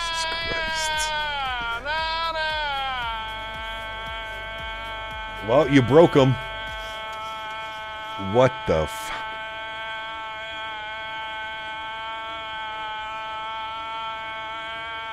face. That what you need to say, Captain. Okay. That's what I need to say. I don't know how you managed to break Borat, but you broke Borat. Fernando! Welcome back, my friend. Huge no floaties to you, dude. Thank you very much for your premium economy membership. I don't know how you guys managed to break Tangia so much. I feel like at least once a stream, we're getting some broken-ass Tangia message. Credit card got hacked and I forgot to renew my membership on my new card. My bad. Nah, you're good, man. You're good, dude. Welcome back, my friend. Appreciate you, buddy. Sorry to hear about the credit card fraud. That actually happened to me once as well. Only once in my life, Fernando. Funny story. I went to go pump gas. I only used this one credit card for, like, my car. So if I needed to get an oil change, I needed to go get gas, whatever it was, I would only use this specific credit card for that. One day I went to go pump gas. I went to fill up my car. I go to put in the machine, pay at the pump. Card got declined. I said, well, that's weird. I think it was like a $3,000, $3,000 or $4,000 or $5,000 credit limit. I definitely had not pumped that much gas. And, anyways, ended up calling the credit card company. And they were like, oh, you're not in Portugal? I was like, wait, what? And they were like, yeah, somebody's been every day for the last like 3 or 4 days. Somebody had been going and doing cash advances. $300, $500, $200. They were doing cash advancements from Portugal. So somehow my card got skimmed, or a purchase that I made online maybe. Anyways, ended up getting compromised and I had to go through a whole fraud report thing and all this shit. It was wild, man. I've been saving up for one, but I can't afford one. I really want to spend funds wisely. What I really want to know is particularly which product has more complete systems. Also, which one has 0 bugs. Well, I mean, for system depth, I would probably go towards PMDG. For bugs, they both have probably equally as many bugs. But, yeah. Jaden, my man, 40 months. Appreciate you, buddy. He says, howdy, sir. Hope all is well. Good to see you, Jaden. Huge no floaties to you, my man. All is well, dude. Thank you for 40 months. Gas stations are known for skimming. That's what you get.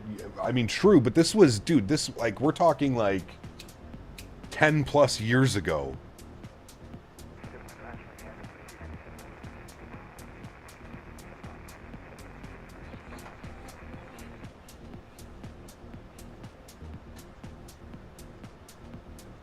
They were like, he's an airline captain, probably on a trip. Mr. Holder, nice. Dan warned you about lending your credit card to Brittany on those Thursday After Dark streams. I know. Mine got skimmed at a crappy tire in Barrie one time. The dumbass actually used his home address for purchases. OPP took care of that one. Jesus. Smart individual. Result 588 Gaming asked me, what are some interesting facts about Panama? Panama, a land bridge teeming with life. It's the only place on Earth where you can see both the sunrise on the Pacific and sunset on the Atlantic. And of course the Panama Canal is an engineering marvel, a shortcut for global trade. There you go. From Mr. XLT. Thank you, brother. Appreciate you, my man. Speaking of After Dark streams, we need to do a Battlefield After Dark stream again soon.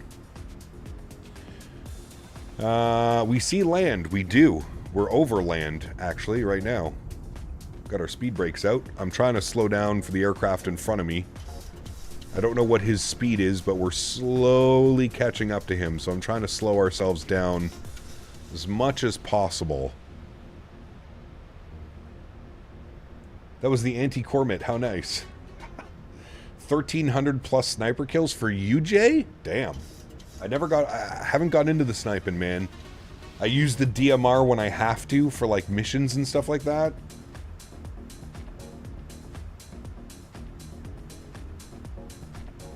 I'm approaching 10,000 kills overall, J-Mando, though. I'm almost at 10K. I think I'm at 9,400 or 9,500. Wife is out of town tonight. Can't wait to fly all night. You planning anything for tonight? I am not, Jonathan. Only flight from us today, man. We have a long haul tomorrow. Tomorrow we're flying from Los Angeles to Honolulu. Just over 5 hours on the flight time. And then we have Sunday as well. Sunday stream. M4? Nice. The M4 is pretty dirty. Especially at that, like, medium to close range.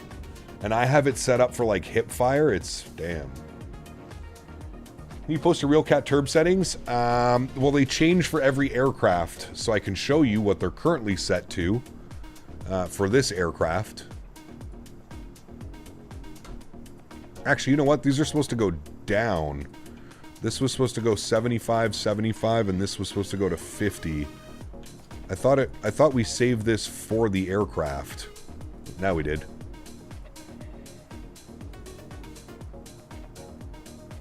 Yeah, the hip fire, dude, the close range hip fire in Battlefield 6 is insane. You can absolutely lay people out, dude. If you have the green or blue laser on that bad boy too, Jay. Sheesh. Flying into my home country of Panama. Nice, Jose. Welcome aboard, man. It's been a while since we went to Panama, so I'm looking forward to this arrival. All right, we're 10,000 feet. Landing lights are coming on. Start switches are going over to continuous. Logo lights and wing lights are on. Very good.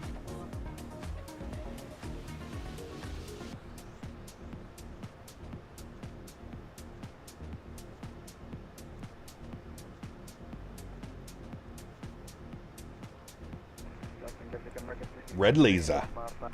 Hey, Cap, I want to do a long haul flight, and I don't know if I should get the PMDG 777 or the Indybuilds 350. Ooh, they're both great airplanes, Sushi. As somebody that just flew the 350, I gotta say it's improved so much since release. They're both good. I mean, the 777 has Boris audio sounds, though. It's such like man, it's a tough one to choose between those two. It is a tough one. Gonna arm our speed brakes. SPL, what's up, man? Welcome back. Hope you're well. We are just on descent into Panama City. Panama.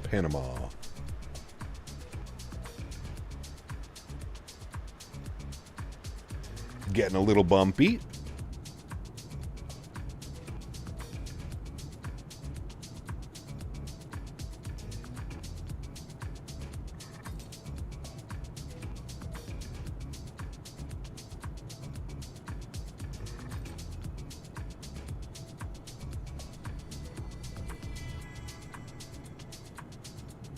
Kappa noticed there was no audio cracking during the flight, only after departure. Yeah, it really only happens when you fly over densely populated areas. The LODs get a little bit bugged out.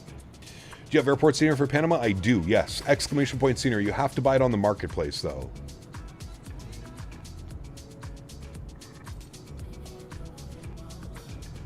Tuckman traffic, United 394, left base, 43 right.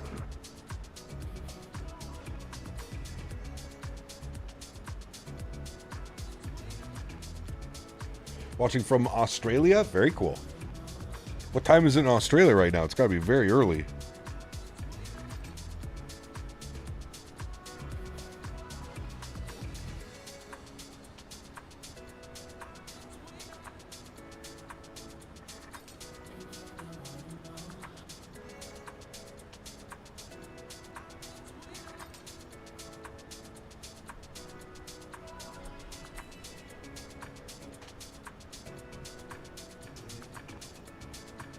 $6:50 a.m. Well, that's not too bad then. All right, chat. What is intercept altitude?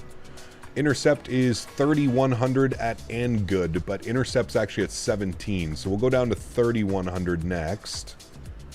Very good. We'll pause the music and get the sim sounds turned up after this song. It's almost done. About another minute.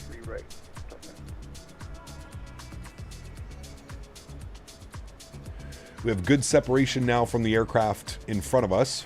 He is now turning on to final. So this is looking good. I will dial our speed back to 210. Have you got ceiling at all? Probably about 1,500 for my computer. Roger, thanks.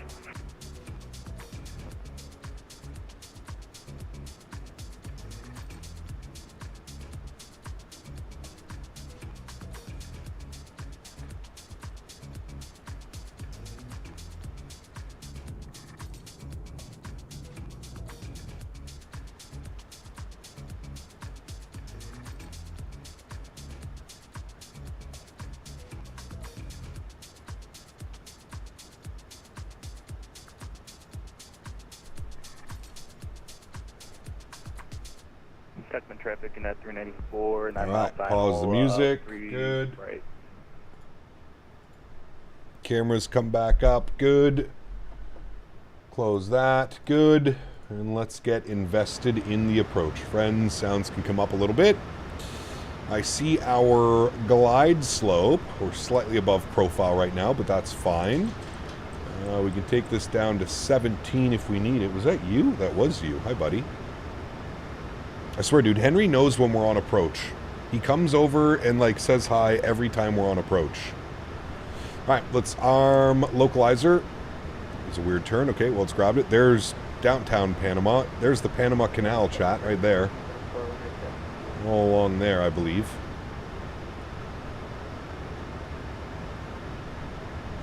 Still waiting for localizer. Should capture any second.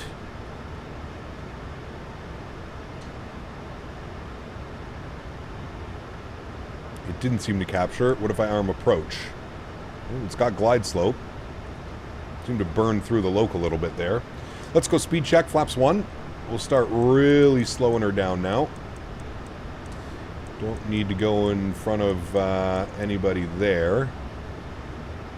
That's good. We can go right down to flaps 5 degrees. Are on glide slope. Our VAP speed today was 146. 2,500. We are picking up way too much speed right now. Gotta get the boards out. And slow to our final approach speed, 146. Put 170 in for now.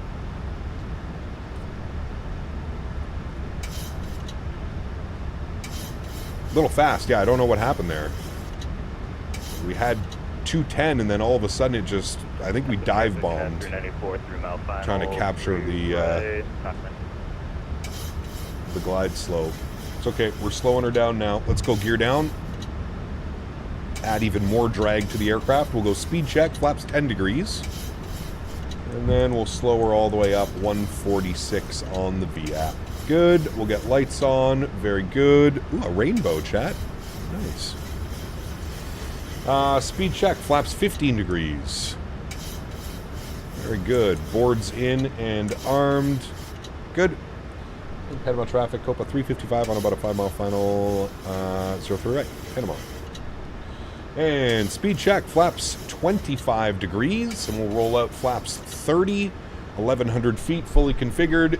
Yoke cam can go on my airplane.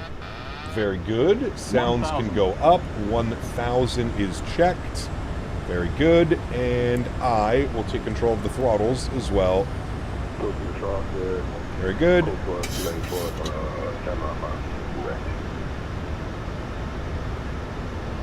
And let's start the replay, my friends. Recording. Very good. All right. Have a good landing, chat. City's off to my left. Somewhere over there. No wind right now either. You know what that means. Not good. 400. 300.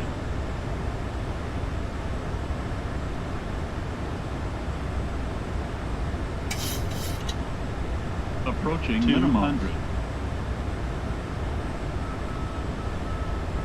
Minimum. Why is there an airplane sitting on the runway? Alright. See ya. 100. 50. 40. 30. 20. 10. Hold it off, chat. Nice and smooth.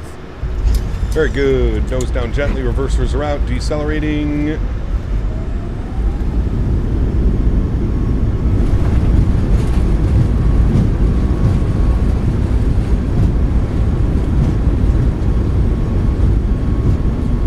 Knots, reverser stowed. Ladies and gentlemen, welcome down to Panama.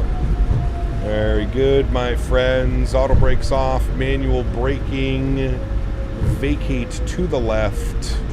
There was some idiot sitting on the runway, so I had to disconnect from VATSIM real quick. I will reconnect now. There we go. Some dumbass was sitting on the runway.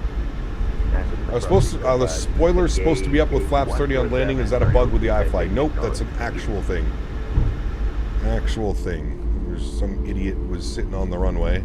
He might still be there. I'm not quite sure. All right, let's clean up the ground spoilers. Let's clean up the flaps, ladies and gentlemen. Welcome to Panama City, my friends. Parking today. That is a great question for us. Trying to get where the real aircraft parked. And they went in to, I believe it was 137. That's what we're going to try and get here. 137. Gates 137.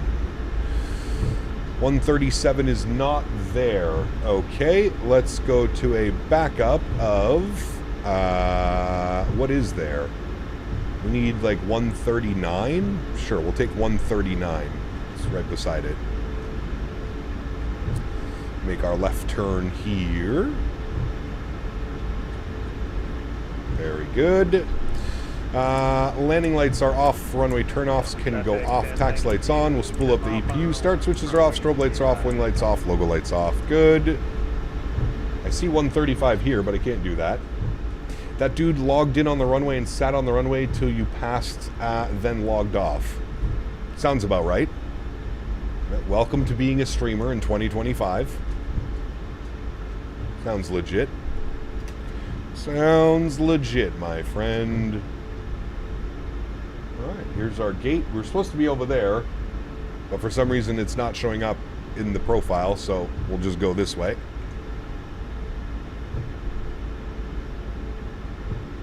But more importantly, welcome down to Panama with a greasy arrival as well. Having to, where do you want me to go? Okay, I guess we're going straight in from here.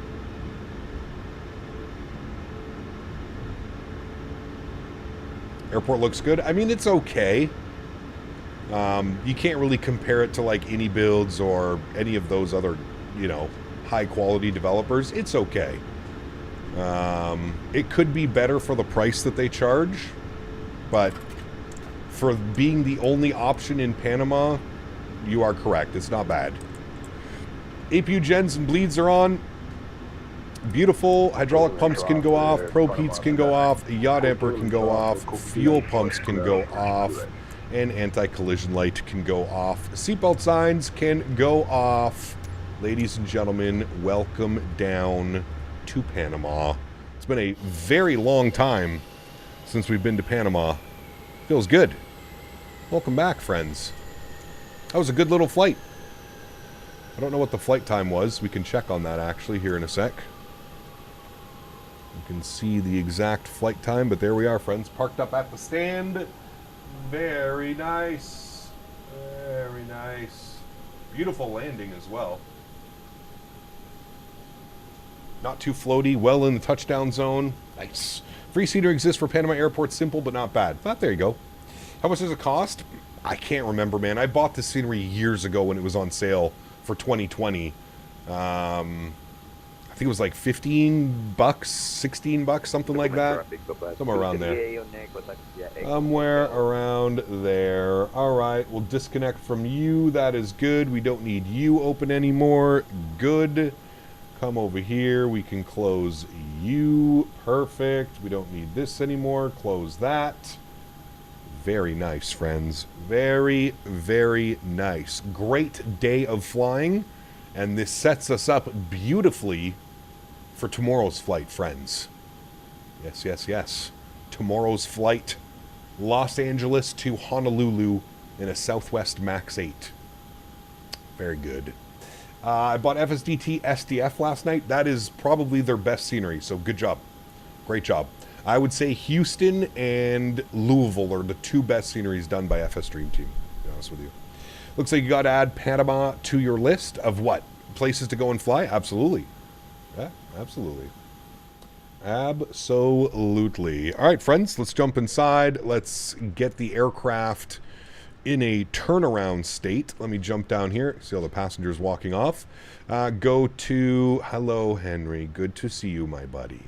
Let's go to systems page and we'll go to sim menu and doors. We'll close all the doors. Very good.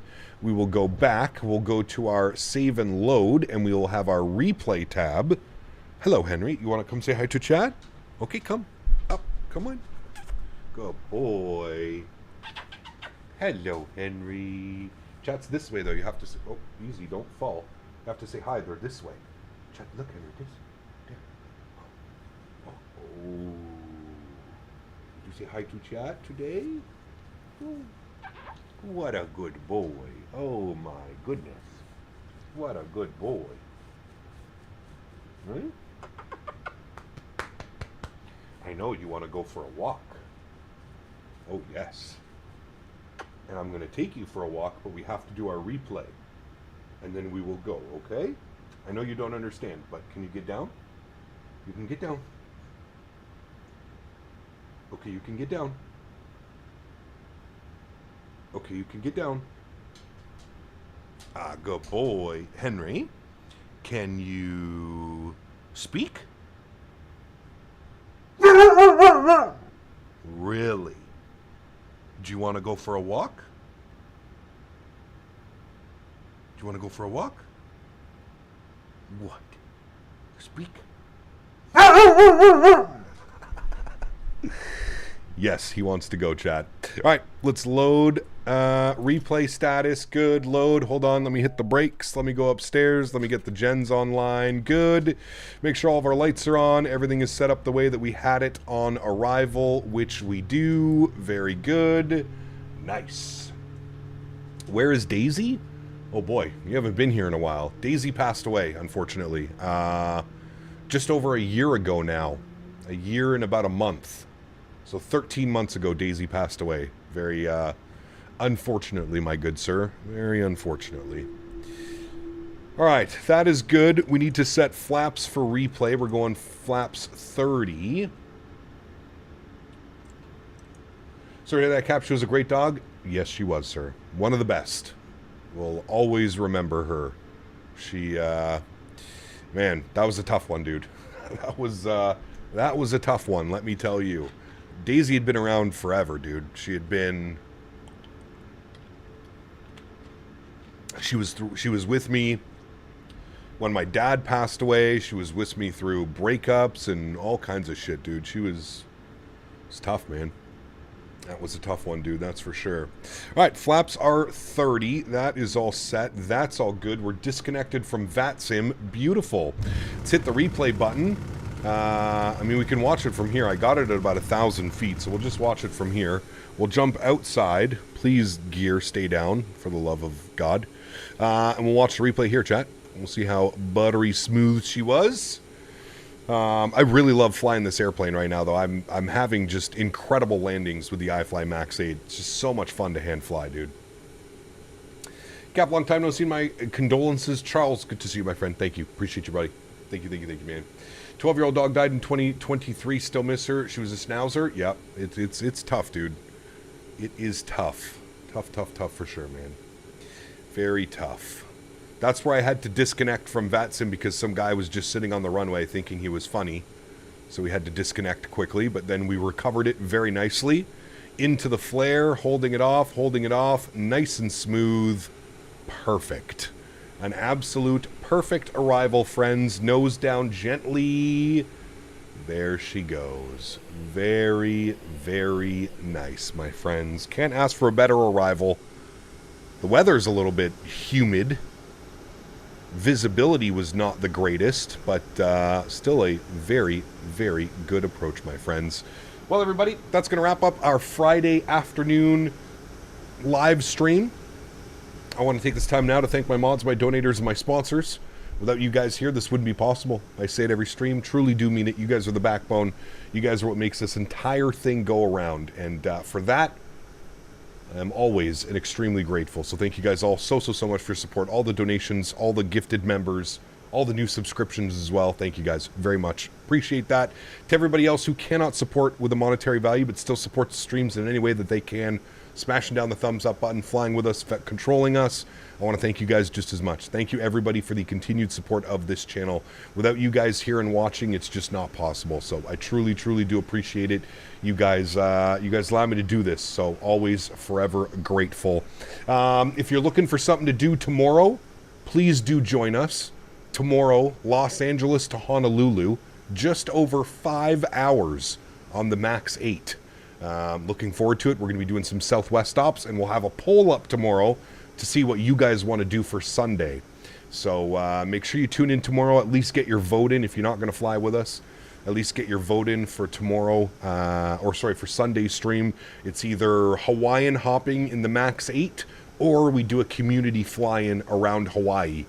If you've never seen a community fly-in, it's been a while since we've done one, but we just get on the Microsoft servers, the multiplayer servers, and we all get together on our favorite general aviation airplane and we go flying. We just fly around. There's no from one airport to the other. We kind of just fly around, find little airports, and then give her into those. So I will let you guys decide what we do for Sunday. But tomorrow, Southwest, Real World, MAX8, Los Angeles to Honolulu. Should be great. We've got the new Honolulu scenery. I don't want to say new because it's not new, but we have the full 2024 version of Honolulu now available. So I'm looking forward to taking a look at that because AnyBuild's Honolulu, in my opinion, was one of the better sceneries that they've done. Especially like performance to visuals, it just looks absolutely incredible. Guys, have yourselves a wonderful Friday afternoon and evening, and I'm looking forward to seeing you guys tomorrow for the long haul into Honolulu. Happy landings, my friends.